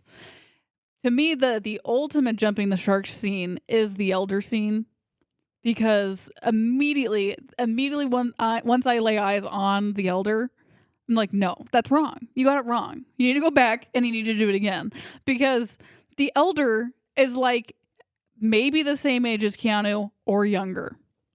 And it doesn't feel like a because they don't say it, not like a Dalai Lama situation where it's like a reincarnated being or something like that. So when I hear elder, and I know that's just a title, I know that doesn't mean old person, but if this person is in charge of all of these organizations, I'm kind of expecting them to be as old as Ian McShane or older. Yeah. Like, you said they need to look at least as old as Ian McKellen, like right now. And I was like, yeah, I think you're right. yeah. So I just think the casting was so bad for this. The actor is good. That's a good actor. Yeah. But and I don't think when we saw it in theaters, I don't know if I thought the young thing, but when I saw him, I was very disappointed. And and then when you said that, I was like, that's why. Like, he just didn't look like someone who runs the entire crime organization. he looks like he could be in the prime of his own assassin career. Yeah. Rather than controlling it all. So I completely agree with you, but what if in the next coming movies they establish that he has eternal life, or he has the ability to, eternal life? I would hate it so much. Because not only has the series established that I think every person walking around in these movies is an assassin, meaning what business is being conducted where people have to be killing people all the time. But it also isn't firmly established any spiritual thing. It's all like symbolic, but none of it's real. And it's all symbolic because people are upholding it. Well, so I wouldn't buy it. I would only disagree in the sense that in the next act we get that. Never mind. We'll keep moving. I would only disagree in the sense in the next act we get some of that mysticism. Do we need to address the elephant in the room, or do we want to keep moving forward, folks? I ripped one. My stomach was hurting, and I ripped one. You looked at me like, is he gonna notice? I'm so sorry. It sounded like your whole like house shook, and I'm like, oh my god, it's like, did a car crash? Like, what was that? So you're editing that out? I don't know. It might be too funny. I might need to leave it in. Okay, wait. Continue, Shane. Oh man, where was I? We were talking about. Oh yes. Mysticism, potential eternal life, and how you wouldn't like that. I'm not saying it would be a good thing, but just a random thought. Yeah. But then they introduce mysticism later on in this movie, I think, to a degree. The disappearing act stuff. I don't know what you'd call that, but oh yeah. What? Like when he falls off the building? No, when like the people are appearing in buildings and stuff. Huh? We'll get to it. What? Like in the train station? Let's. Mm-hmm. In the train station. Oh, I just thought that was. It's okay. Go ahead. We'll get to it. Anyway, the elder. Yeah. The elder. I do agree. This is probably where the movie starts to lose me as well, because this plot line, henceforth, makes it really confusing for me. It doesn't. Yes. Yeah. It lays it out so oddly. I even watched the last 10 minutes before we started this podcast because I was still just as confused, and I still am.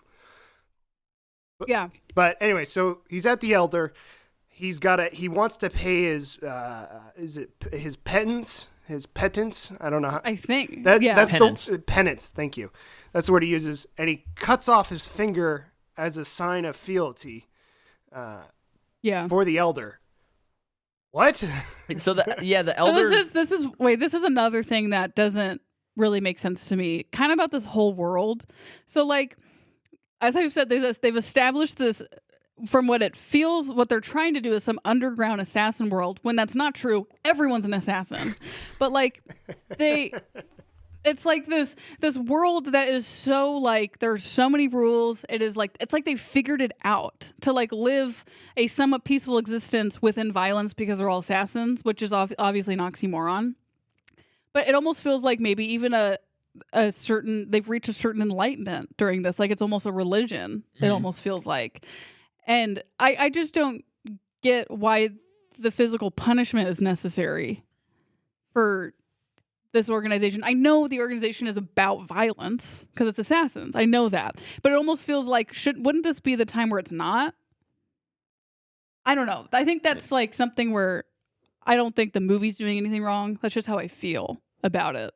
Well, that just is a little confusing to me. And to add on to that, the fealty thing, he has to cut off his finger. Later on in the movie, Ian McShane just, says, "Can I get hopefully your audience has seen this movie by now. Ian McShane just says he's gonna let John Wick die, and the adjudicator goes, "You've proven your fealty to the high table." What? Like, yeah, right. He doesn't have to give up a hand or something, or a finger at least. Yeah. He doesn't get cut. It's a bit inconsistent. Especially when Lawrence Fishburne got cut 7 times, and then Angelica Huston got stabbed through the hands. Oh, I totally... They got punished. She got the prayer. Yeah, it's weird how they just let that go by the wayside. You're both right. That's weird. I did want to point out, in a fun thing... Oh. As we know from our first episode, Derek Kolstad is a huge Stephen King fan. Yeah. And you sort of disagreed with me on this, but I think, and this is a mild spoiler for the Dark Tower series by Stephen King, in the second book, Roland, our main character, gets his trigger finger cut off. Both his index and his middle finger. On his, like, good hand. And I just feel like this was one of a couple Stephen King references in this movie where Derek Kolstad was like, "Ooh, I'm going to do the thing that happened to Roland in this movie." And I think that's kind of fun. And also the adjudicator stays in room 217, which is... Now that's a Stephen King reference. The book Shining room. Oh. The room in the Shining book, not the movie. Still doesn't really make sense. What I mean to say is, in the movie, it's 237. In the book, it's 217. Yeah. So, I think that's pretty much a direct nod. He's also, like, out in the desert. Roland's in the desert when it happens to him. It seems like a direct nod to me. It was cut off by a little crab thing. Yeah, lobstrosities. John Wick's was, too. Yeah. Just kidding. So now we're back at Grand Central Station. And I guess we can kind of blow through. We don't have to talk about this is the whole Grand mysticism Central. part. Oh, yeah. So I know what you're talking about. That Zero is confronting him and saying stuff. And the kids, and the class of kids are hold hands, let's walk by. And then his assassin appears out of nowhere and then appears on the other side out of nowhere. It's kind of they just kind of briefly go over this, and it's kind of like, what? And then John Wick does a disappearing act.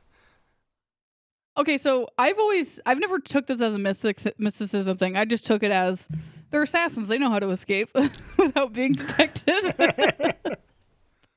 They're illusionists to some degree. Yeah. Yeah, I've always taken it as that too, but also, like, they're definitely doing impossible disappearing acts. So I suppose if you do want to read into it, and I mean, John Wick survives a fall that they show us it's impossible to survive. Another little problem I have. So yeah, if you want to argue that, I think that's fine, because it is becoming a superhero movie by the end of the movie. Yeah. So then they go back to the Continental. Well, this is when we have the other motorcycle fight scene. Oh, right. Other motorcycle. Now, what's cool about the other motorcycle fight scene? Yeah. I don't know if you guys dig that fight or not. Love it. But it's pretty wild. And when I was watching it, I was like, I know that there's like special effects, but how did they do this? This is crazy. Because they're doing like hand-to-hand combat on motorcycles. Now, you can look this up if you'd like. There's behind-the-scenes footage, totally green room. Okay. They have all these motorcycles on platforms that are like a foot tall, green platforms, men in green suits, Okay. motorcycles that with just and Are they stationary? they're all on wheels, and there are men pushing the motorcycles around. Whoa. And so it's all choreography where they're moving these motorcycles and they're all having to fight a certain way, and then they move the motorcycle away. That's crazy. And there's, like 3-4 guys on one motorcycle moving it while there's 3 or 4 guys on another one, and they're all interacting with each other. Wow. And then they do shoot some actual location stunts as well, and then they mix it all together. Uh-huh. And that's pretty dang innovative. I don't know that I've ever seen a sequence like this in another movie. That's the kind of green screen stuff where I'm like, how do you even get there? How do you figure that The out? choreography for that must have been just insane. I mean, you have how many players involved? 8 or 9 guys on bikes, and then probably another 9 or 10 guys in green screen pushing everyone. Like, you got to go here, and then we move here, and then we move here. I really dug this scene. I thought it was really cool and fun to watch. And I remember seeing an article, and don't hold me to it, but the tact that the article was going at was, Keanu actually had some influence on this scene because he rides motorcycles. He has his own, I think, a motorcycle company where he builds bikes or whatever. And while they're riding it, this doesn't work, fighting wise, because his hand wouldn't be on the throttle. If his hand was not on the throttle, that wouldn't work. So they focused in on making sure he was in the right configuration to actually do the fight, and that's nuts, and make it work. Man, that's kind of so stuff cool. you love to hear. Yeah. Oh yeah. Another thing, the second movie sort of showcases it, but this one really does. This movie wants you to know that Keanu Reeves knows how to reload weapons quickly. Yeah. Because they really spend a lot of screen time showing him reloading in different ways. Like the scene in the Continental when he is loading that shotgun up is crazy. Yeah. Just throwing them in. And that's that kind of, that is that Tom Cruise Mission Impossible thing where it's like, if you don't actually do this stuff, no one is going to believe it, even if it's just subconsciously. And that's why, when you look at John Wick, you go, or look at Keanu Reeves, you go, that is Neo. That is John Wick. He just embodies these roles in ways that I don't think any other actor could have done John Wick or Neo. Yeah. It's so specific to him. Yeah. Oh, and it's very clear, you've seen, or you probably have seen some of the behind the scenes or outside the movie stuff where he's practicing multiple hours a day, shooting guns. He knows how to actually With that world champion shooter who's teaching him how to do it and stuff. Yeah, exactly. And that's what I loved about this movie is when they show him reloading, it's like, oh no, these guns, they're not like the 90s action films where, oh, this handgun has 45 bullets in it. And it's like, no. It has a finite amount. It has the realistic amount. And then he's having to reload and reconfigure to use it. And I think in the second one is where they show it might be the second one where he has the shotgun or the gun and he's holding it to the guy and he reloads the gun with the guy at gunpoint. You're like on the guy. Yeah, and it's like, great. This is realistic. This is practical realism, and he knows what he's doing. And this movie, they do that a lot, and I loved it. Yeah. Yeah. So now that's the kind of lore that I love and want more of. Yeah. Which is just reality, I guess. But then the Continental is attacked. So Winston is barricaded in his safe room. And talk about a video game sequence, because the bad guys now have armor that if you shoot them in the face, it doesn't kill them. Mm-hmm. Okay, that's freaking cool. I'm all about this body armor where they're shooting them with like shotguns and they're hardly budging. Well, I loved this sequence because you have the iconic, are the Continental gets deconsecrated. Deconsecrated, Yeah. Yeah. And so now work can appear. Work can appear or happen on Continental grounds. You get the hotel manager, which is his name Sharon, Charon is what I looked up the character's name. Oh, like the front desk guy? Yes. What is that character's It name? might be Charon, Sharon. but we could also just call him Lance. That's his name in real life. Well, so they get, I need guns, lots of guns, and they get guns, and then they get the iconic John Wick. Sharon. CH. Yeah. Get Ian McShane or Winston tells John Wick, do what you do best. And then he goes, what's that? Hunt. You like to hunt. And I love that. And then you have the iconic, where did I put it? You get the iconic. Is he about to change his background? No. I've got information pulled up to the left, but you get the iconic line where he goes, "CV." I'm gonna butcher Latin, but "CV Pacium Parabellum," and you're like, "Oh, it's the title of the movie." Yeah. Which is it's basically, if you want peace, then prepare for war. Which is that whole scene in the Continental. And what I love about this is they go out there, they're fighting them. The bunch of the Continental staff dies. You think the hotel manager is going to die with them. Not really, but there is a precipice of that in the air. And then they both come back very disgruntled. Yeah. They don't even, like, Charon isn't even talking. He just like walks in, immediately gets that huge gun, starts loading it, and we've never seen him in action. And it's like, oh, this guy knows how to fight. Yeah. Like I didn't know if he did or not. Yeah, and he goes, it's a whatever grain slug. It should pierce body armor. Yeah.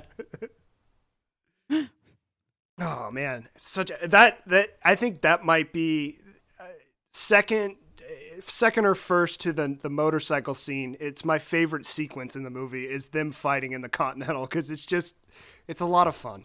Yeah, it's super fun. Hey, Rebecca. Hey, what's up? Just real quick, we're recording an episode, and we just need to know something, and then I'm gonna hang up. Okay, what?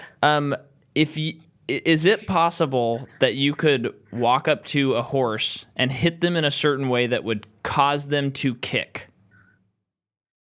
That would cause them to kick, like from behind? Yeah, like if because I know you haven't seen it, but let's imagine that you're, the world's best assassin. And you know where that spot is. And someone is coming up to you, and you go to a horse, and you basically use their hind legs as a way to punch that person in the face. Would that be possible, theoretically? Not based on how you're describing it, no. Like I couldn't slap the horse on the butt in such a way that it'd cause it to just go boom, kick out. I mean, yes. Oh. But probably that would be a reflex. Like, the reason they kick is a reflex. Yeah, that's the point. Because it could be like, if you're smacking them on the butt, maybe you were like a horsefly, because those will bite. Horseflies bite, and horses will kick out because it hurts and stings. So theoretically, if I was being attacked by someone and I hit the horse in just the right spot, it would cause them to kick out. And not if you hit them in just the right spot. It would have to be the correct horse. Like, if you did that to Rebel, no, he wouldn't do that. So like if somebody was sitting there and they saw a random horse and they hit him on the butt, no, that's not going to happen. But if the horse was like Chica, when I first got her and she isn't broke, and I hit her on the butt because I know she's not broke, yeah, she's going to kick me because she's going to think I'm being attacked. But a horse that maybe goes around Central Park all the time probably wouldn't then do. Absolutely not. Okay, well, train them not to do that. That makes sense. All right, thanks. Love you, and I'll talk to you later. All right, love you too.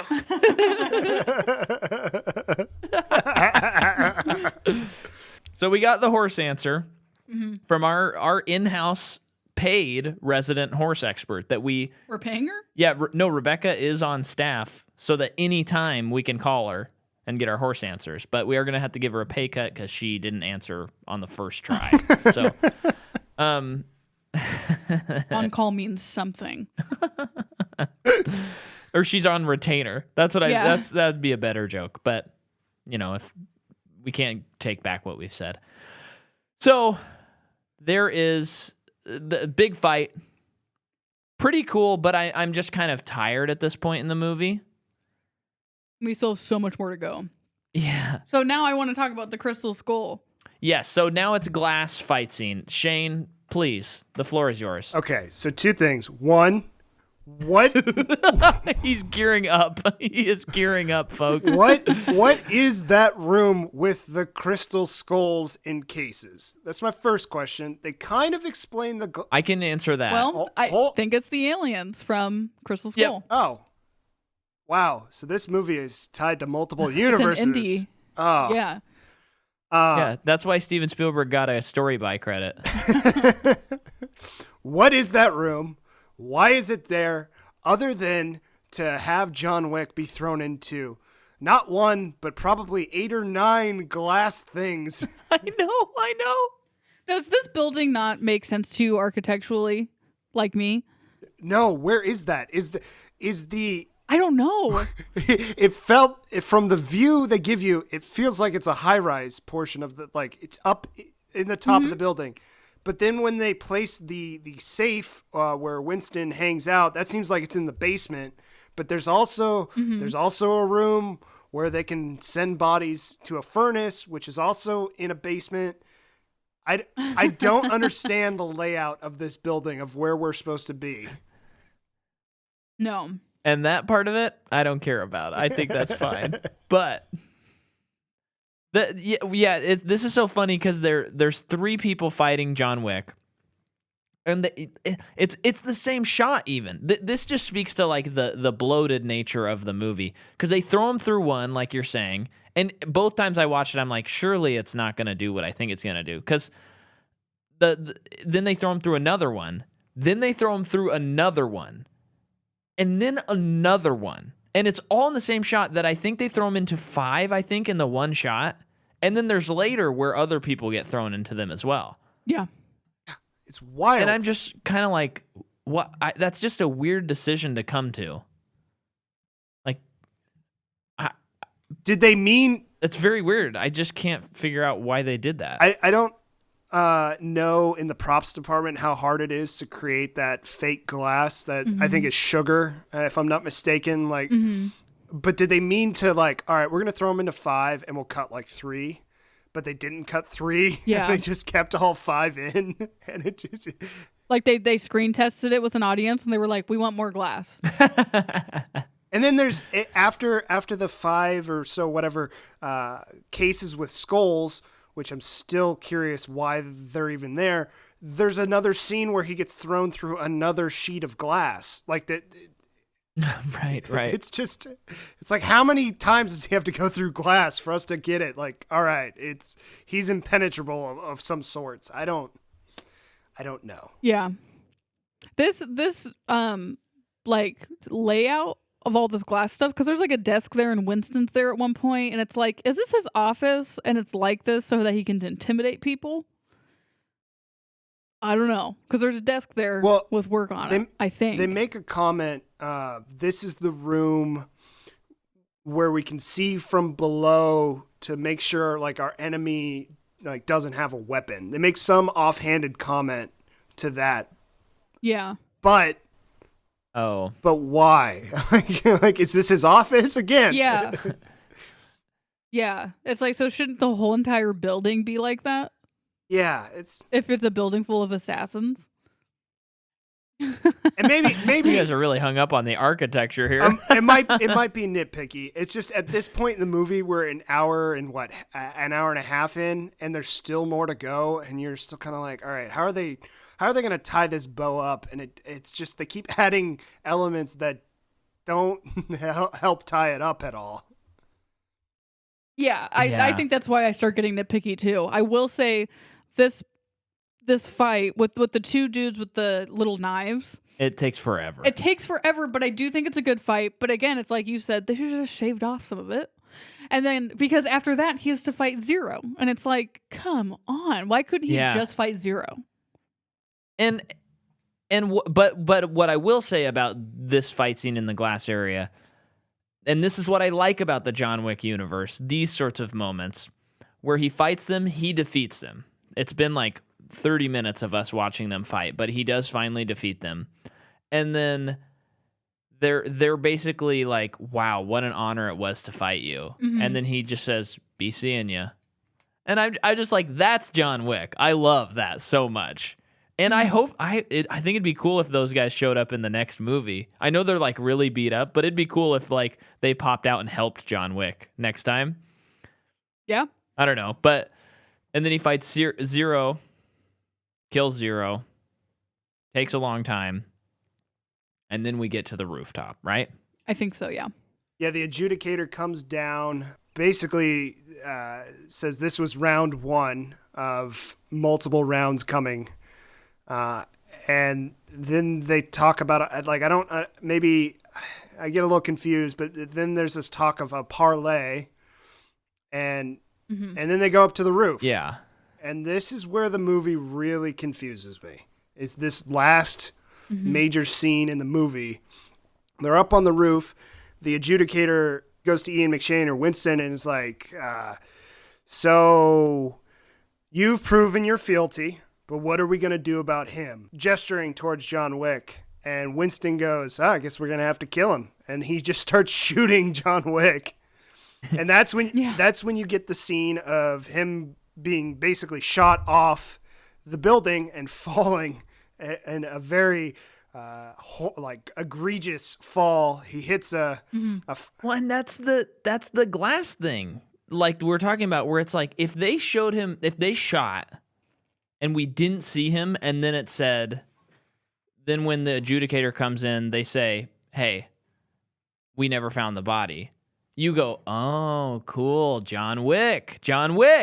But seeing it happen, it's like, there's no possible way any human being on Earth could survive that fall. He's dead. Because they show him go, boom, hit the fire escape, and then hit his head on a trash can, and then fall on the pavement. And it's like, he died the first hit. Yeah. He's dead. That's when they begin but to maybe jump the next movie, he's Constantine. Yeah. What did you say? Maybe the next movie, it's Constantine 2. Okay. And they tie it together. Okay.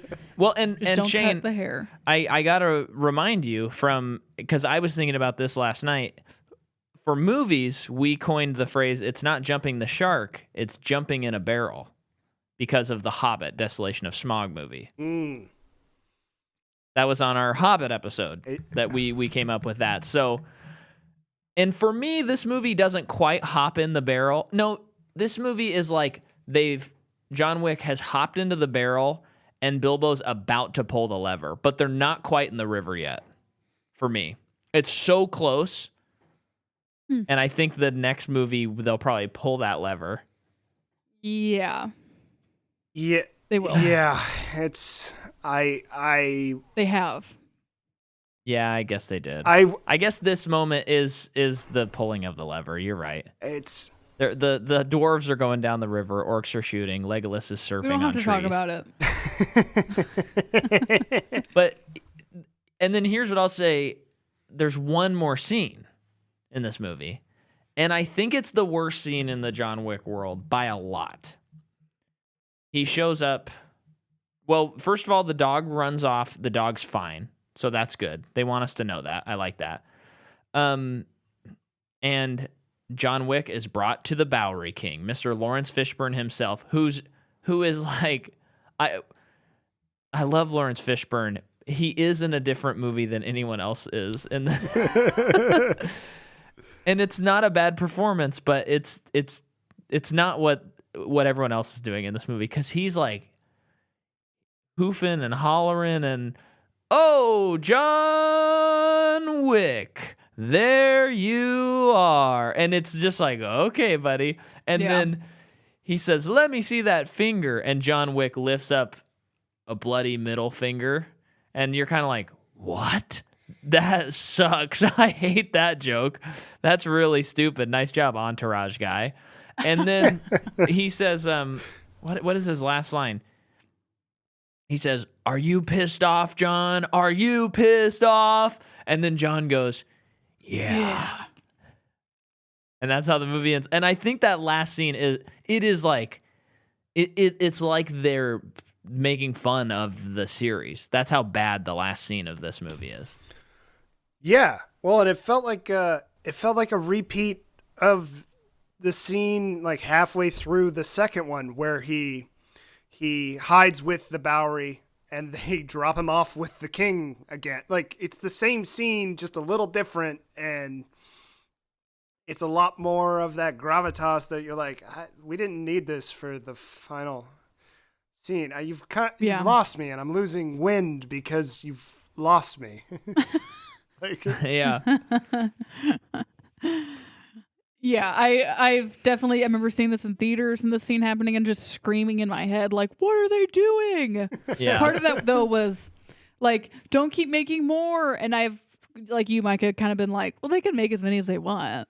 Yeah, I mean, at the end of the day, with John Wick, we have the first and second movie that are really, really awesome, and I think both have really fantastic stories. If they want to just keep making them... Both of them? Yes, both of them. I tried arguing it last episode that Chapter 2 frickin' rules.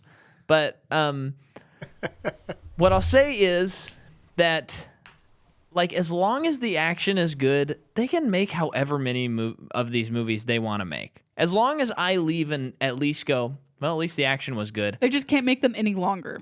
No. Oh, no.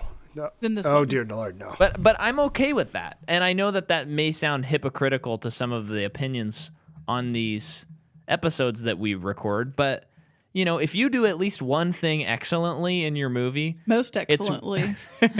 It's worth watching, you know? Yeah. So I love John Wick. I love this series, and I'm excited for 4, even after we just talked about how much this movie kind of floats the river. Does it float your boat?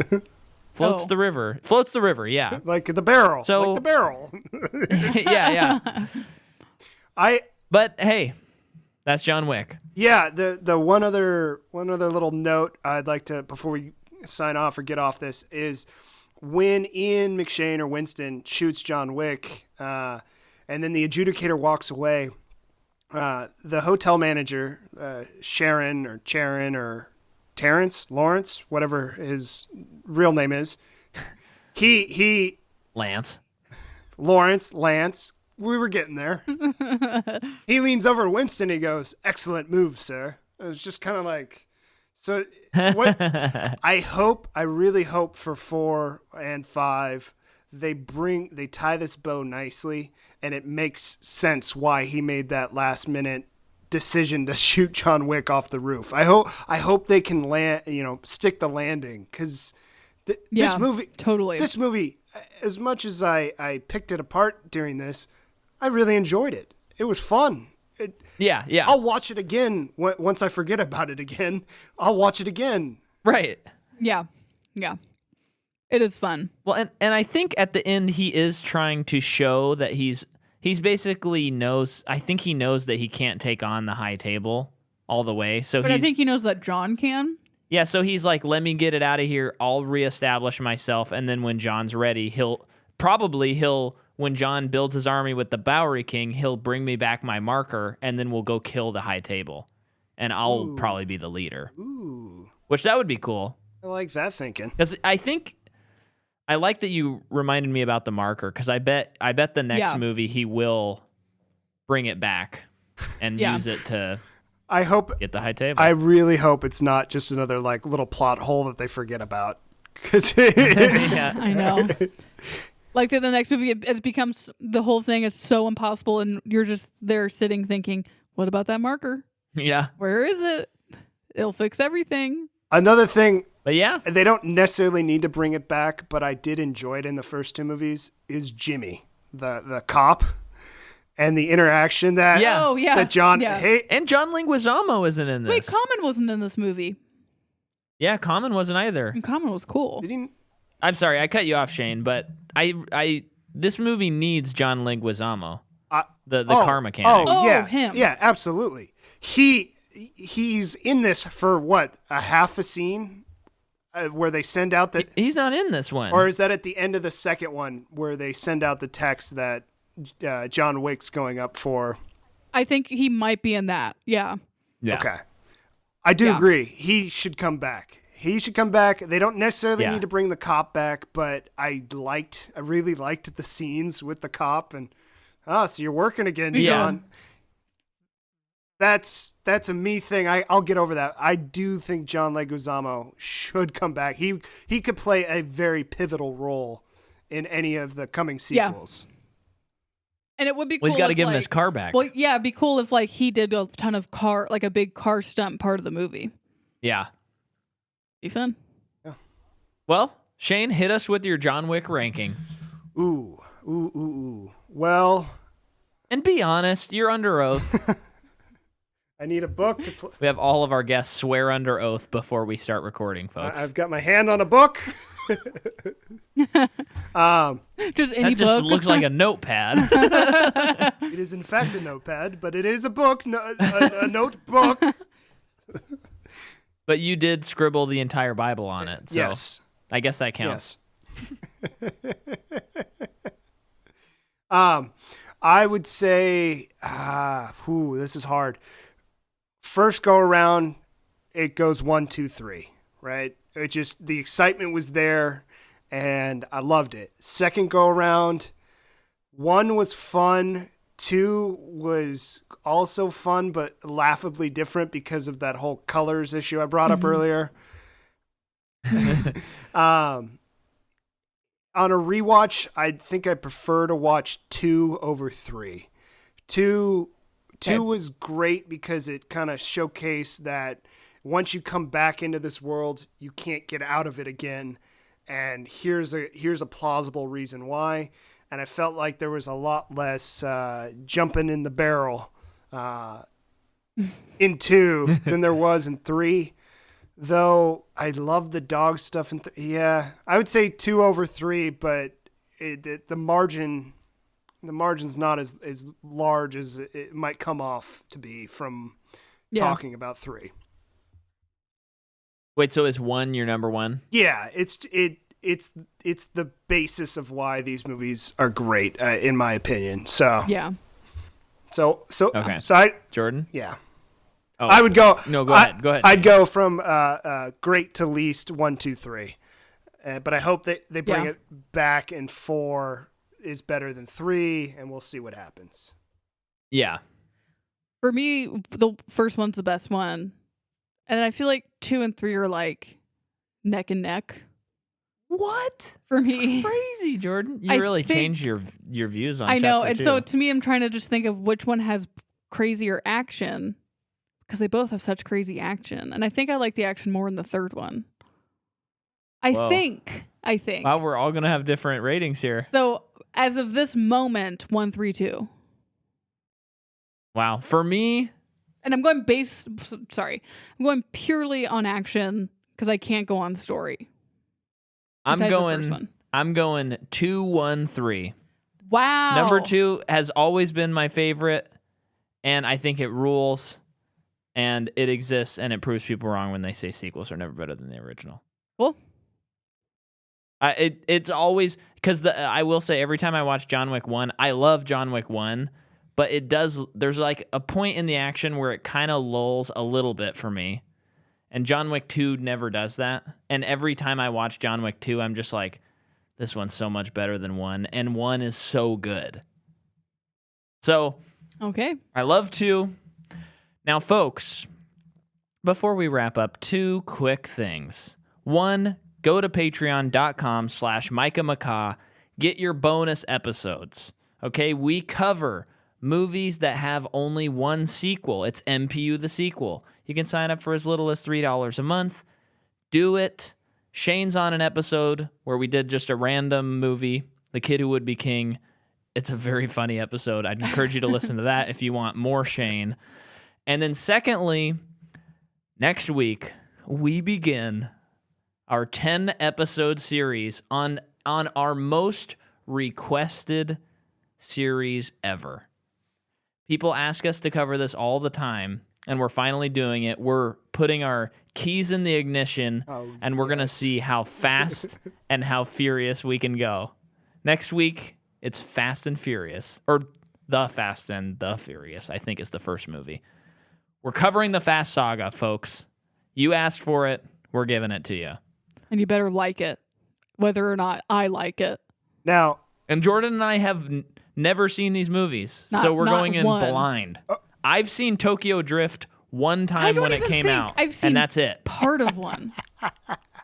So this is completely new, which is, I don't think we've ever covered a series where we haven't seen at least 1 or 2. Yeah. So this is like, well, I mean, I guess I have seen Tokyo Drift, so I have seen one. But so quick question. Episodes back. I forget which one. You've asked the audience, I think this was when 9 was coming out, should you just jump in at 9? It sounds like you haven't, which I don't think you should not just jump in towards middle or end. I think you need to absolutely live the saga, experience it as best you can. Though you've seen 3, that indicates nothing. Going through the list. Yeah. And it was so long ago, I don't even know the plot. I'm very excited for you two to do this series and to get your takes on it. I won't tell you my thoughts on it because it doesn't matter. But I'm very excited. I think you will have more fun than you think you'll have. I hope you're okay. right. I hope you're right, because I'm a little scared, because everyone who tells us to cover it is like, oh, you guys are going to love it once you get to the middle movies and start going. And I'm just like, what if we just don't like any of them? Yeah. And our whole audience is just kind of like annoyed with us. Yeah. I think you'll have your ups and downs, and you'll see why. Yeah. But yeah, you will have fun. I promise you. By portions of it, not all of it, but portions of it. That's good to know. All right. Well, Shane, do you have anything you want to plug? Yeah. Go support your local library. I always forget about mine that are around here. And recently I was thinking, I want to rent, I want to buy this book. I was told to read it or whatnot. Mm-hmm. And then I go look at my local library. Oh, they have it. Or in my case, I'm in the greater Seattle area. So it's, more libraries and whatnot. But if they don't have the book I want, they'll ship it around for free and get it to me, no cost to me.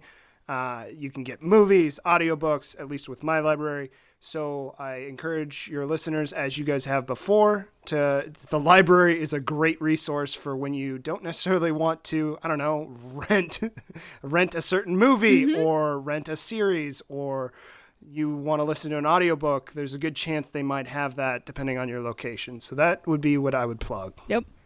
Blockbuster is still a thing. What with a your wholesome local library. Wholesome plug from Little Man Shane. Well, thanks for listening, everyone. We'll see you next week. Be seeing you both.